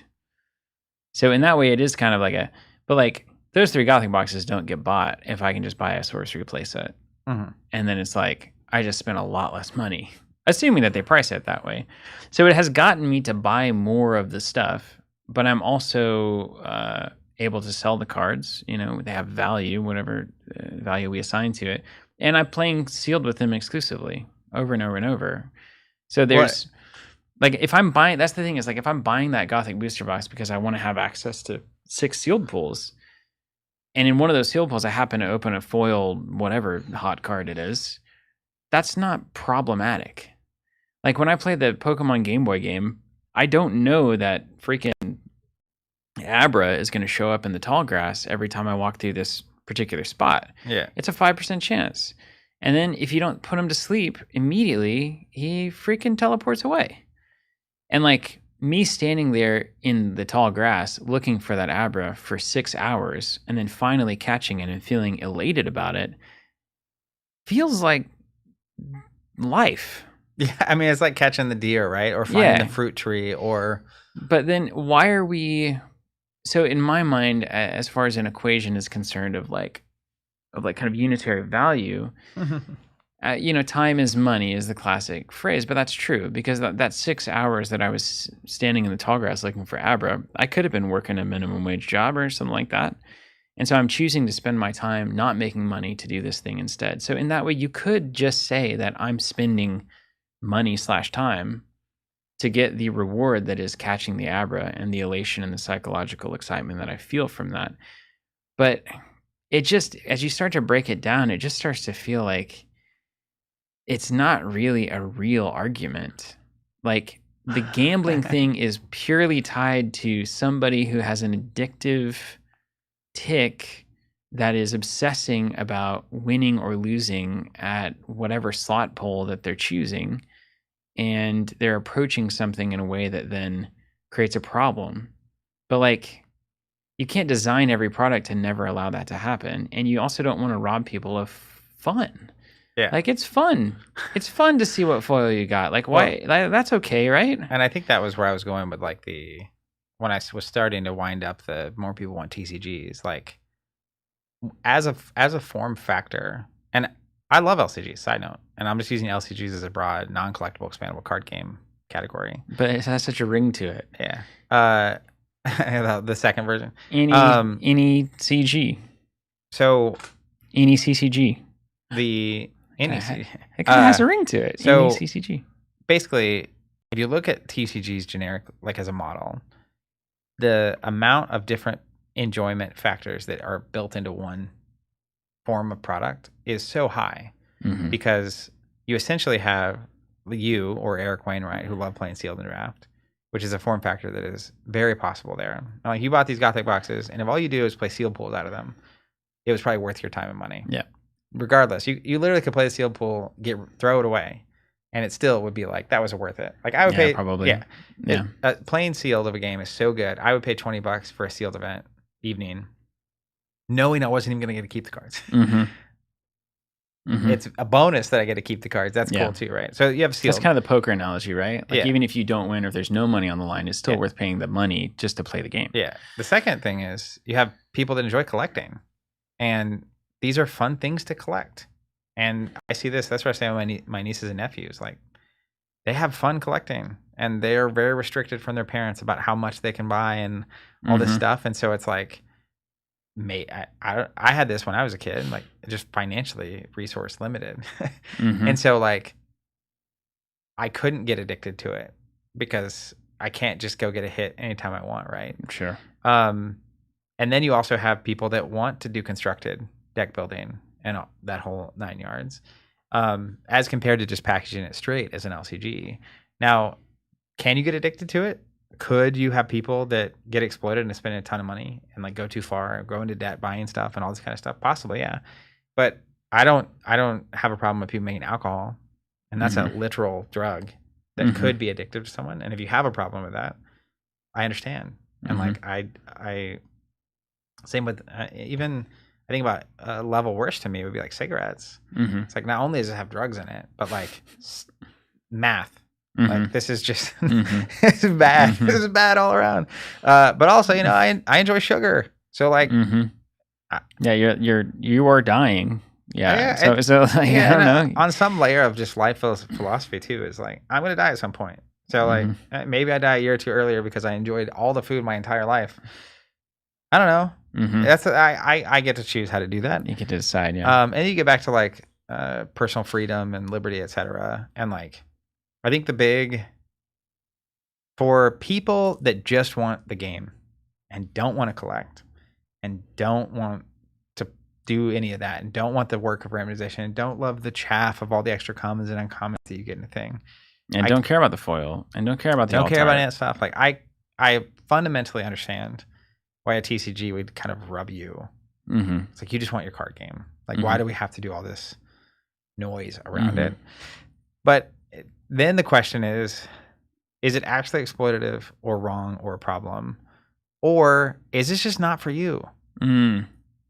Like, I could see that, except like I think that's the main frustration. And I felt this from time to time as well. I mean, the main frustration is whenever you know that something is for you, but the way it's being done is not for you. You know, like, that is truly the worst. It reminds me of actually Freewheel, right? So the Oklahoma Freewheel is a thing in Oklahoma, and it's a yearly event where a bunch of people get together on their road bikes and they ride across the state. So that could be east to west, north to south, kind of slanted northeast, southwest, etc. And it changes every year, and you kind of map, and you go to all these different small towns and you stop there, and it's great.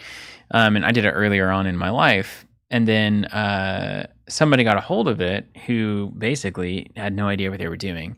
And they made it very like almost competitive and grindy. So one of the gravel biking people like started heading the committee that was doing it. And that's just, if you like riding on gravel, tell me why. It seems like everything a bike's not meant to do.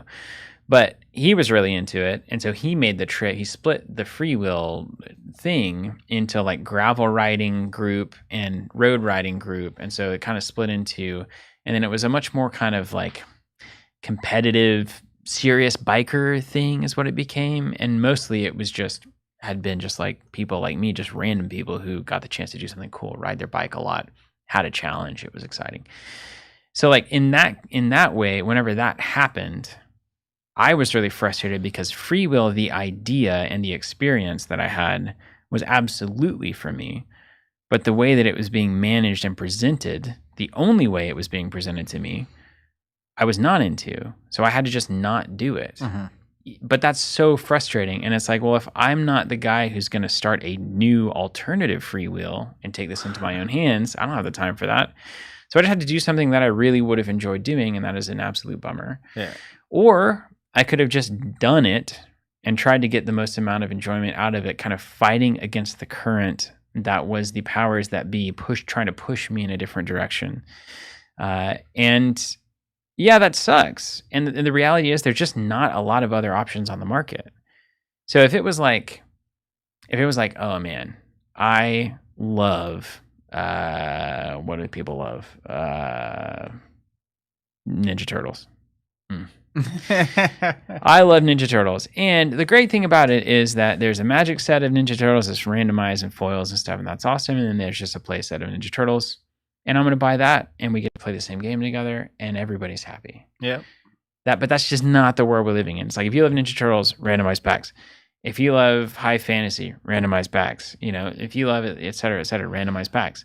So if you don't love randomized packs, but you love card games, it's like, well, yeah. But I think there's a huge difference there, though, between this is aggravating to me, and this is unjustifiable or morally wrong or ethically wrong or exploitive, where it's like, I understand why you want to play sorcery, but you don't want to play a TCG, and that's frustrating.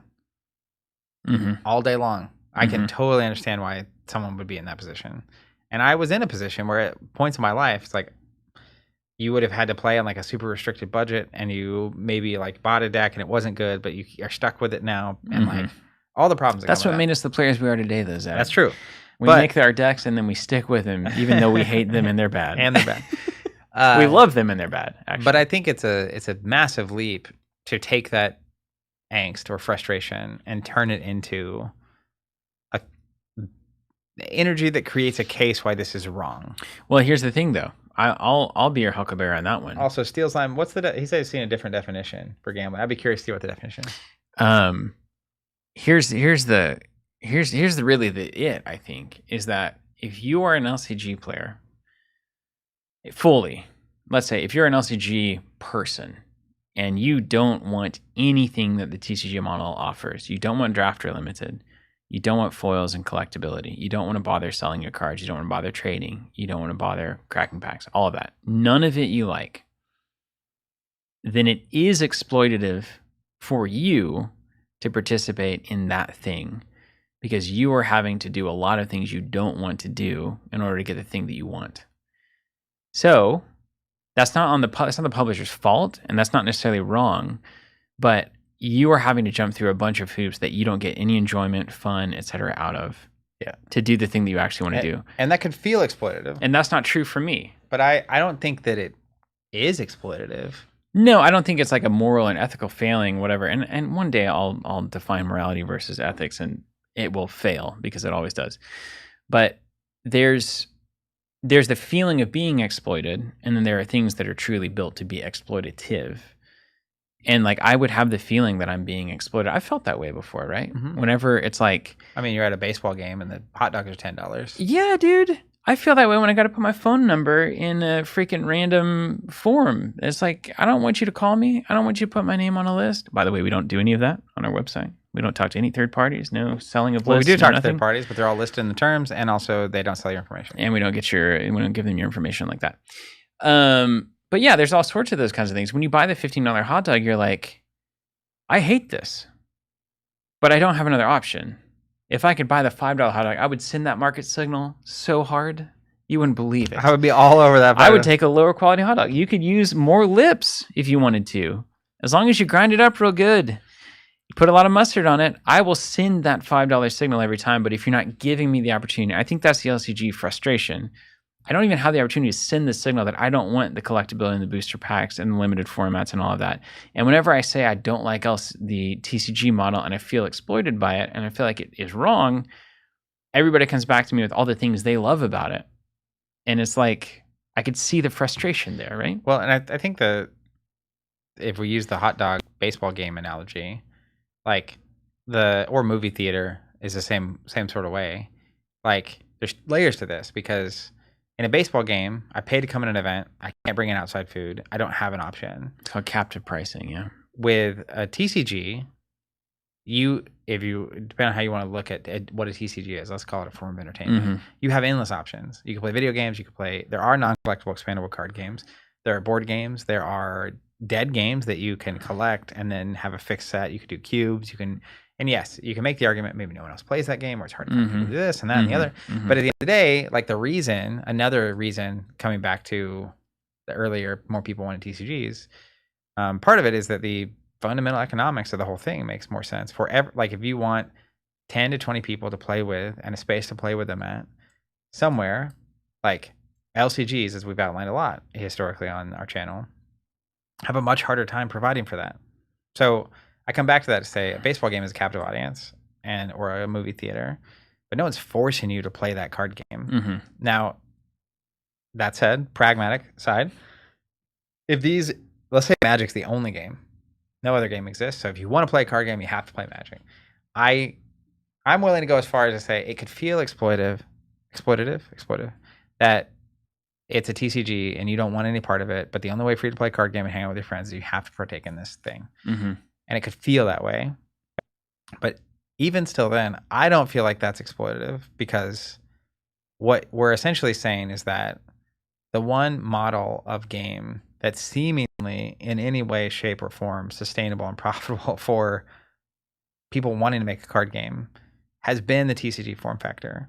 And so my hope is that it is possible, and Hubworld / Earthborn and others are putting this to the test, that there are other models that don't have to go that direction or can do something interesting on that format that can actually be sustainable and successful and give people access to a game like this. But it's almost like the attitude is, I'm being forced into this, and I don't have a choice.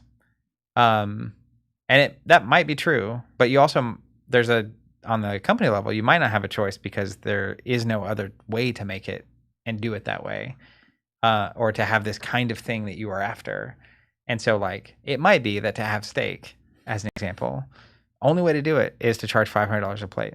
Mm-hmm. Maybe there's an issue, all the cows go away, and there's only so much stake, and there's factors, and it's like you could be like, well, they're charging me $500 for a steak, and like, or only 1 in 10 people that want steak can get it, and so they're like exploiting me.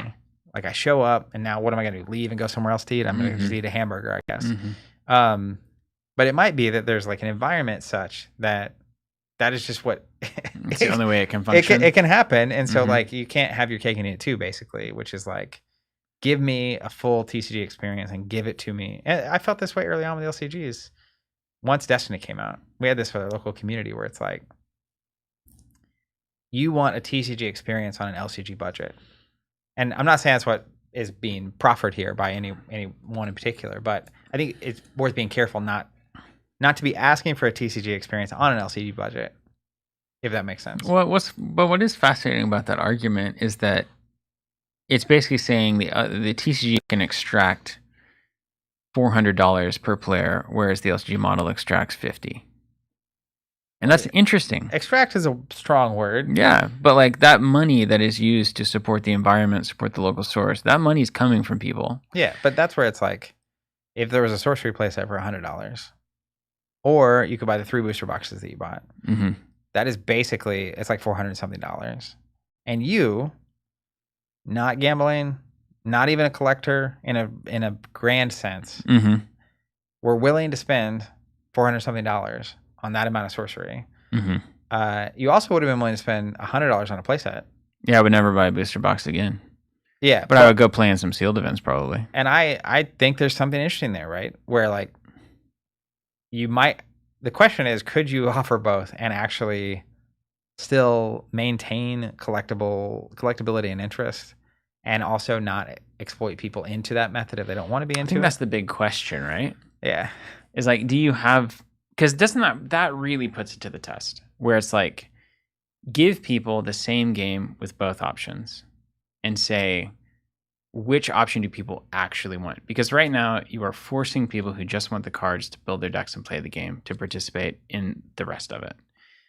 And maybe the argument here is that 20% of people in your audience would prefer to buy the playset, and maybe you'd gain a lot more players if you could just buy the playset. But then maybe 80% actually does love the TCG model. They love collecting. They love it. Well, they love sealed. They love. It could also be that 90% of people just buy the playset. Yep.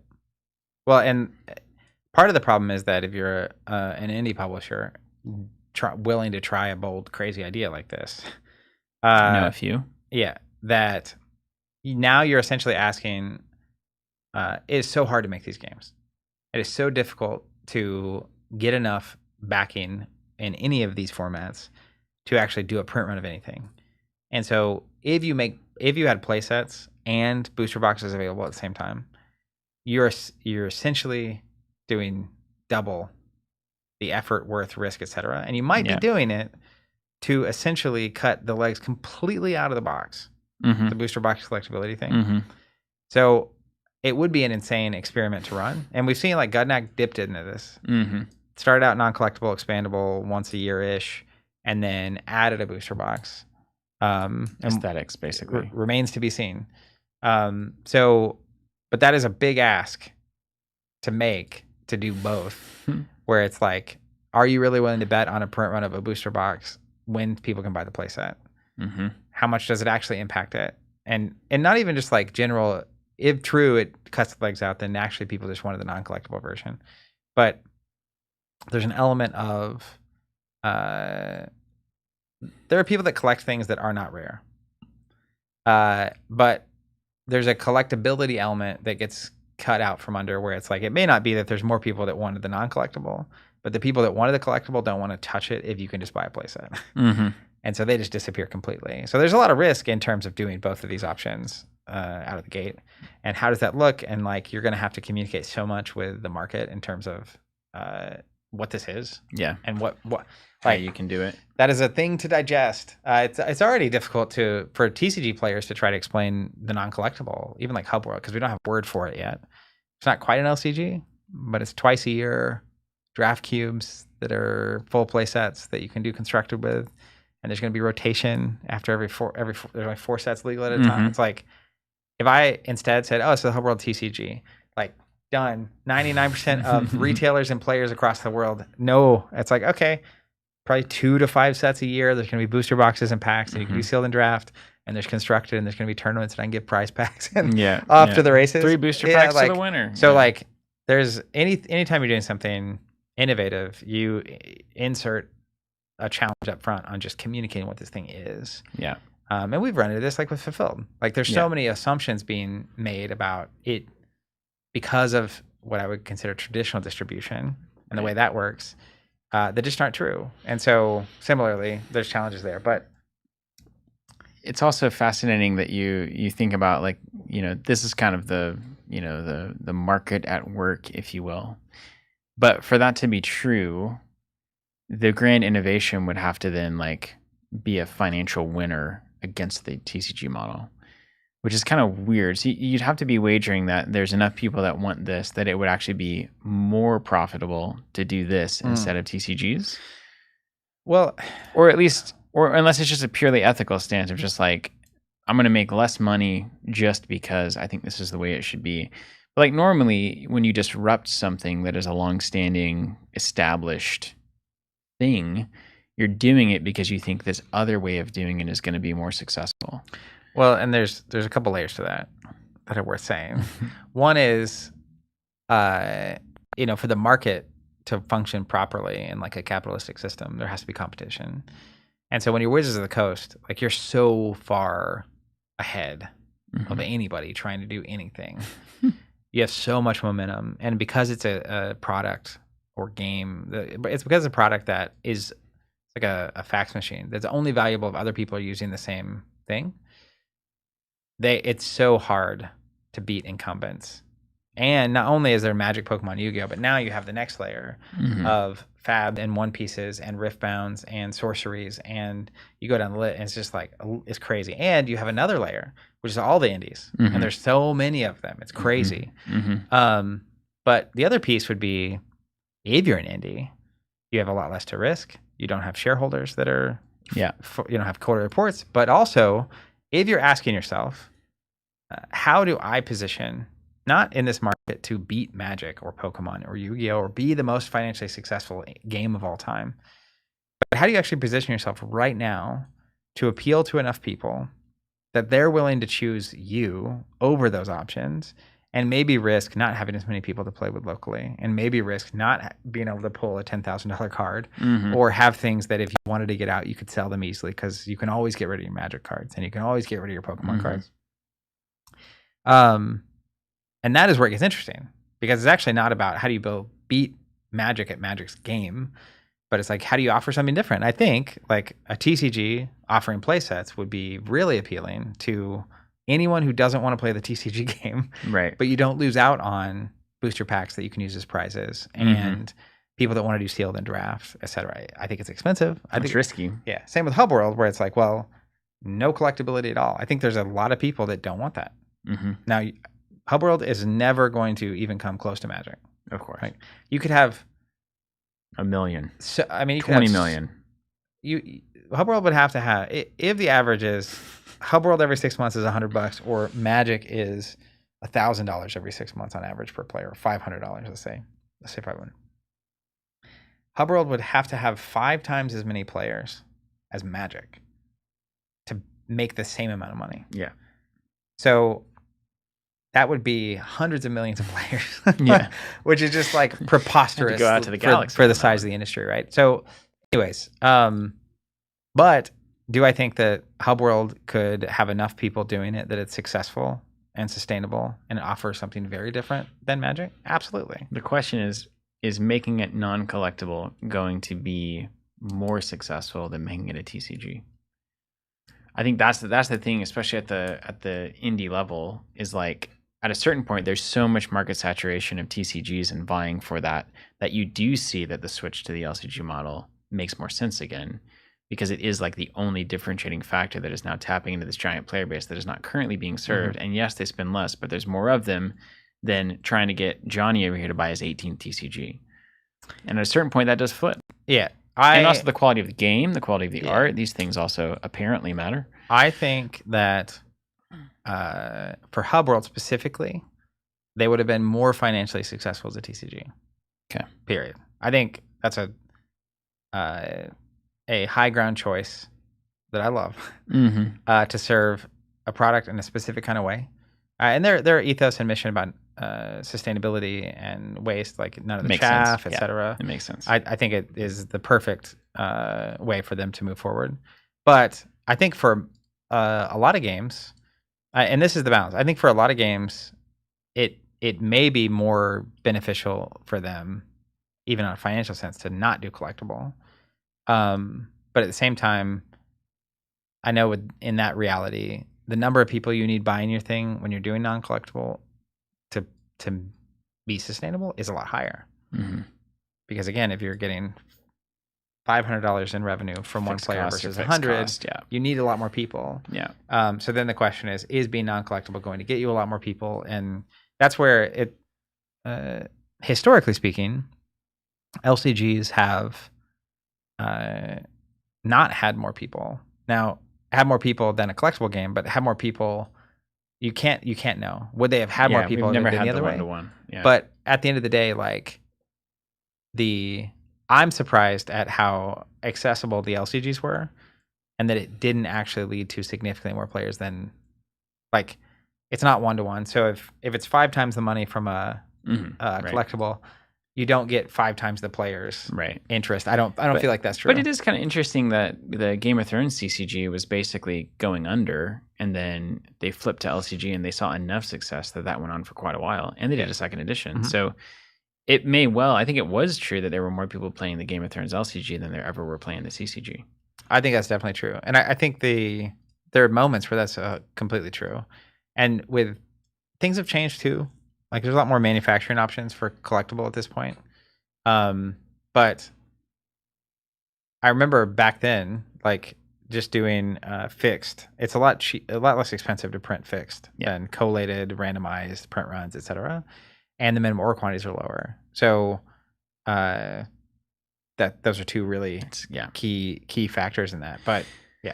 Okay, so to wrap it up, I want to hear from chat too. I've seen you guys been scrolling through. So to our primary question, I think there's really 2 questions. Is the TCG model as it is, just take any of them, they're all basically the same.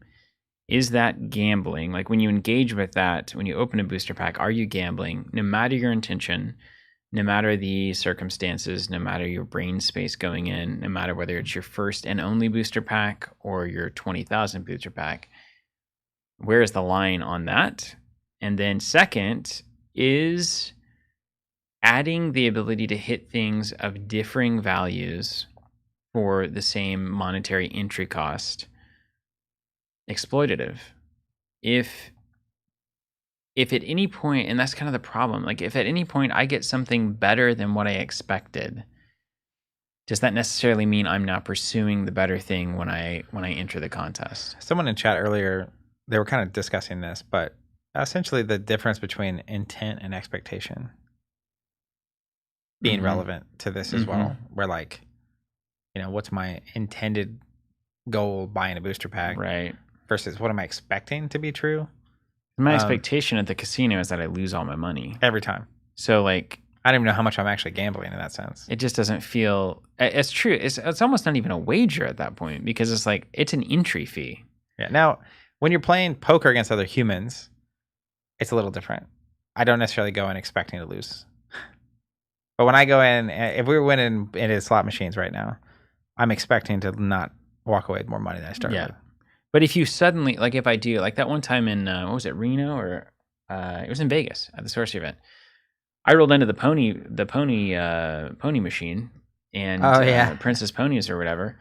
And I rolled it on for about 30 minutes. And then I won like $200, $300. And that was awesome.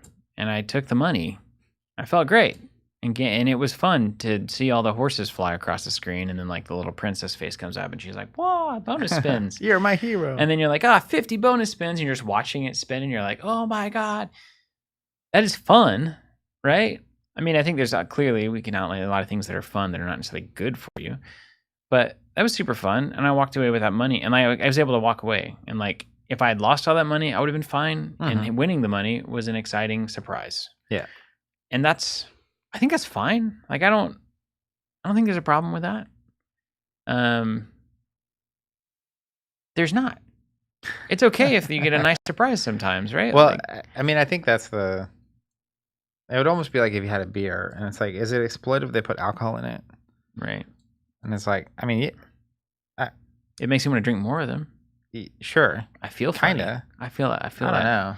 But I like so a little buzz. I'm very biased here as someone who loves card games, but also as someone who I don't have I'm trying to think if this is actually true. I guess I don't have an addictive personality, or I don't have a problem with addiction. I get really into stuff I get into, but it's a hilarious quote. I don't think I have an addictive personality, but I do get really into the things that I'm into. Well, it's funny. I was genuinely trying to figure out if I believe what I was about to say or not, or I was just about not whatever. But you talked about being able to walk away. And I think that's the one thing that makes me realize I actually am in control still is that I had a kid. And I know going into having a kid, before that I was like on a fab. Call it what you want. But it wasn't an open packs look for value. It was it was just like grinding, going to tournaments, traveling all the time, etc. That's time more than money. And I was having the time of my life. Crazy. But I kept telling my wife after I got pregnant, especially, it's like, well, of course this is going to stop. Like, I couldn't have maintained that and still been a husband or father, how I want to be at least. And so I say that to say my card gaming has essentially gone to minimal amounts. Yeah. And probably mostly because it's my job. Like card games are very involved in my job. But it's like, I'm not really, even Pete was posting about some of his events. It's like, man, I desperately want to go. It's like 2 hours away. I would so play sorcery right now. It'd be such a good time. I just don't have the gas. And like, I'm not like trying to squeak it in. I'm not like thinking about things when I, should be like being a dad or like, I don't know. So I have people in my life who like struggle with alcohol as an example. And it's like, it's not that. Like I am really into it, but the line between being really into something and being like truly addicted, and I don't know exactly where that falls, but like I can stop at any point. I'm just enjoying it, so I'm not stopping. Yeah, it's hard to define, but anyways, I think Stillsime has a good point here. Like, it's really easy whenever we say is something gambling, the inherent kind of bias there is that saying it's gambling is also saying it's like bad. Whereas I think it's fine to say is something gambling in the sense that the definition of gambling is wagering something for and there's an uncertain outcome that could be better or worse. That there's so many things are gambling under that definition. And then the second actual question, that is this question, is that wrong? Is it wrong that it is gambling? And so, like, I'm comfortable saying, yes, opening a booster pack is gambling. There's an uncertain outcome. Sometimes you hit a really good card. There are versions of it where it's like, I open a sorcery Gothic pack. I don't care. I really don't care. Like, I'm not thinking like, oh my God, I just lost $4. It's like, do I need this card for my collection? Do I not? If you lost that $4 and that $4 didn't matter, are there stakes? Yeah, and that's the thing is like, yeah, I can't lose it because I'm not even thinking about it. Yeah. Like I'm just looking at the cards, and then sometimes I'm building a deck with them in a limited format. And what I'm basically doing is like, I need to open all those packs, and I'll enjoy that, and then I'll see what it looks like, and then I'll be like, okay, I need to. And then it kind of gets into the thing that I sometimes genuinely enjoy when I find the time. I got to organize it. I got to like, okay, how many of every card do I have, and what am I missing? Yeah. And then it's like, okay, now I got to go find those things. And sometimes it's really tedious. Sometimes I find a lot of joy in it, and it really depends on like my life at the given moment. Yeah, what's going on? I think maybe the best thing of this discussion, this time of this discussion, is the real question becomes not are TCGs gambling, and are TCGs, I guess, wrong? bad or wrong? Basically extracting a lot of money from consumers that otherwise, by using tactics that are unethical. And the answer to the second question for me is like a resounding no. I'm very biased on this front, but like, even as just strictly as a player who plays any number of these games, like, and I realized this in a high degree when Destiny came out, which was semi-collectible, but it was like, I was spending a lot more money on Destiny than the LCGs I had spent the past 7 years playing before that. And it was worth every penny. Like, you had a lot more fun. Way more fun. Opening the packs. Yeah. Well, it's not just opening the packs. It was opening the packs. It was that model ultimately means you get a lot more cards more often. So you're spending is so much more money to play the game. But the amount I could play it, and the variability, and the number of different decks my opponents were playing, and the overall times I got to spend playing that game and enjoying it was so much higher than an LCG. Which is, and maybe that's just specifically to those LCGs at that time. Like, if an LCG could find a way to release 600 cards a year, or like Sorcery 400 or 500 cards a year, maybe I would feel similarly about it. And anyways, there's layers to that. But the short version is like, I look at all the money I've ever spent on TCGs, and it's been way more worth it than I've paid. And I actually think even TCGs, compared to any number of other things I could have been spending my money on, the value is insane. Like, and I still have most of them. Like, so we played Fab. I haven't bought Fab really in years. Yeah. And brought the decks out, and we played yesterday for 5 or 6 hours. And I really like the shiny cards. And it's like, I have my Fab decks, and they're still here. Versus like, and you were able to sell a bunch of Fab too. And I really was. A lot of cash back. Yeah, on that was like one. It was crazy, but I didn't buy any of those intending to sell them. It's just I was having a kid, and I was not going to be playing Fab as much, so it was like all but my favorite classes gone, and Fab went through a crazy phase. Anyways, yeah. Here's some comments we'll finish off the show with here. Sadly, not an obvious answer here. TCG's gambling. I don't know. I feel less worried about the ethics of it than I ever have. Steelzheim's question is fun. Yeah, that's good. So Josh Point saying gambling against the house is inherently exploitative, which is interesting because you're choosing to do it.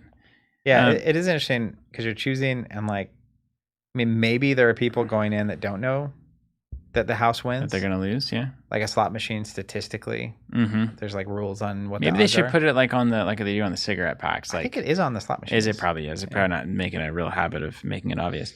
Steelzheim good. The 50-50 raffle for a school is my favorite example to show something that's definitely gambling and probably not unethical. So like everybody can put in $10, like you do a cakewalk or something. Yeah, everybody puts in the money, and sometimes you get the cake, and sometimes you get a worse cake. You always get a cake though. We should So it's a booster pack. We should have the cakewalk is a booster pack, dude. we should have a cakewalk at work. I love the cakewalk. Yeah, we should all bring a cake. I love what cake you walk away with. Cakewalk. But that is all a booster pack is.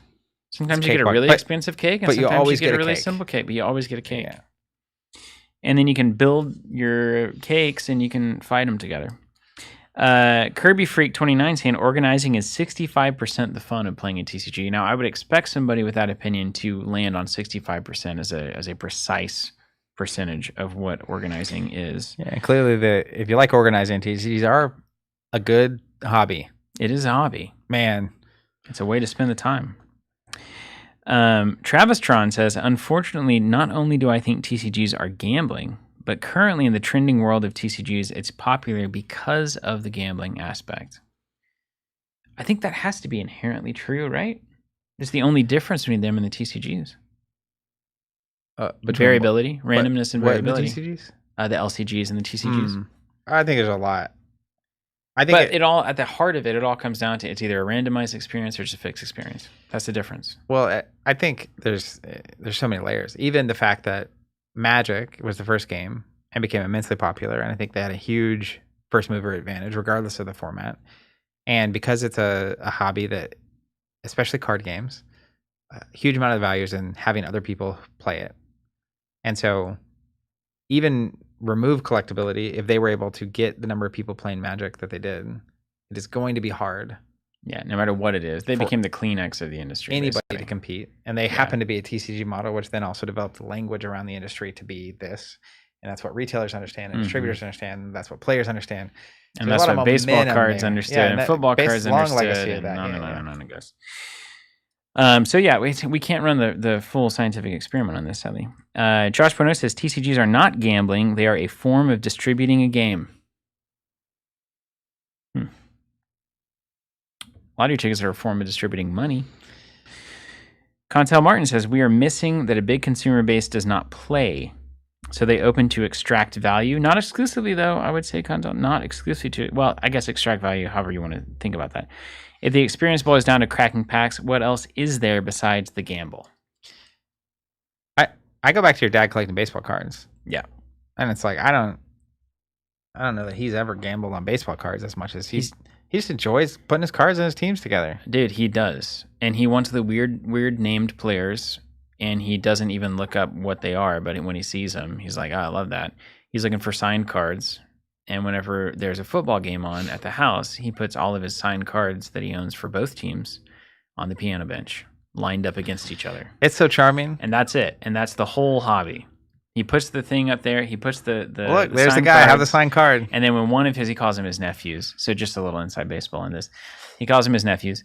And so when one of the players on the screen that he has a signed card from, he says, oh, my nephew so-and-so just ran the ball for 20 yards. And when they have really good games, he gets jacked. Yeah. Not because they're more valuable. Almost as though they're actually his nephew. Yeah. He's just like, oh, I'm proud of my... And he's never going to sell those cards. He has no... And he doesn't even know what they're worth. Yeah. Someday. So yeah, it's not... People are weird. They're weirder than you think. So people do things for all sorts of reasons. Well, this is a crazy example of that. Unrelated. Good friend Eric, his father, has a friend. Okay. Yeah, I met Eric through Star Wars Destiny. Yeah. Eric's father has a friend who became aware of Star Wars Destiny because Eric won, I think, Destiny weekend at our store early on. Saw pictures. And he started collecting Star Wars Destiny. And as far as I know, he still has a playset. 2 of every card, 2 of every die for all of Destiny. And has never played the game. Mm-hmm. And he's not intending to resell it or anything. No. Just like Star Wars. Just liked Star Wars, found out about this thing, and started collecting. There it is. Which is amazing. Mm-hmm. Like, that's where, like, I don't... Why in the world... Why would I ever want to... If that's what he enjoys, or like your dad in the baseball cards, like, go get it, man. Yeah, like if they could... Like, if my dad could just buy a signed copy of every card in the 2026 NFL season, I think he would not be interested at all. I think he could. He's just not interested, though. I know. He's just like not it at all. The excitement of like what signed card am I going to get, which would tell me what team I'm most excited to watch this season. Yeah, is it, and it's not about if it's a good player or a bad player. It's just about like, oh, this is my team this season because I've got like 20 nephews on this team. One of the things I did a lot of the early celebrations I went to. Like I went to the Star Wars celebration in 2015, and that was the first celebration after Disney bought Star Wars, but before Disney had ruined Star Wars. Yeah, so it was like the hopeful time. Yeah, but it was also not like the celebration was. It was a big event. There were a lot of people, but it wasn't crazy. But like, I went and got Mark Hamill's autograph on a Luke Skywalker card, and I chose a Star Wars LCG card that had almost zero value. Mm-hmm. And I was doing that because it's like, I can go meet Mark Hamill. Of course I'm going to do that. This is crazy. And at that celebration, lines weren't particularly long. I waited for 10 minutes, and then I got to talk to Mark Hamill for 2 minutes and tell him, thank you for just being awesome. He was very friendly. Luke Skywalker, etc. It's like, I love I love your work. Love your work. work. Love your movies. I love your work, but I Lightyear? specifically love you as the Joker. So thank you for doing that. You're awesome. May the force be with you, etc. But like some people, there were people that would do this at later celebrations. It got like degenerate. Are in line to get something specific signed because it's going to have a lot of value, especially once it's signed, and they're going to go over and sell it. And they ruined it for people that just want to actually like have a genuine moment with a person that plays some role or whatever, and have a nice little like commemorative thing signed. So like I have a little deck box of signed cards of various, and most of them are like not even Mark Hamill's. It's like Captain Nita's actor. And it's this old 75-year-old. You go and like when I went and met him, it was like nobody in line. Yeah, just went and talked to him for 15 minutes. It was amazing. That's awesome. And got the card signed and moved on. Now I have a little card to remember the thing. So, anyways, but those are different types of experiences. Yeah, they are, and they're packaged the same. Steel Slime, ethical question: if you saw a person spending too much money on TCGs at 3.0, would you cut them off like a bartender? Not a chance. Yeah. But also, there's no way for me to know what too much is for them. Now, a bartender, I can tell when someone's had too much. Yeah, that's true. That's true. And them having too much is going to disproportionately affect everyone else. Yeah. So that's way different. That'll be a danger to those around them. If you put 10 grand in sorcery on a credit card that you have no way of paying for, and your hope is that you're going to get a curio that you can sell to pay back the thing, there's no way I could ever know that. And I wouldn't want to know that. That's not my business to know that. Right.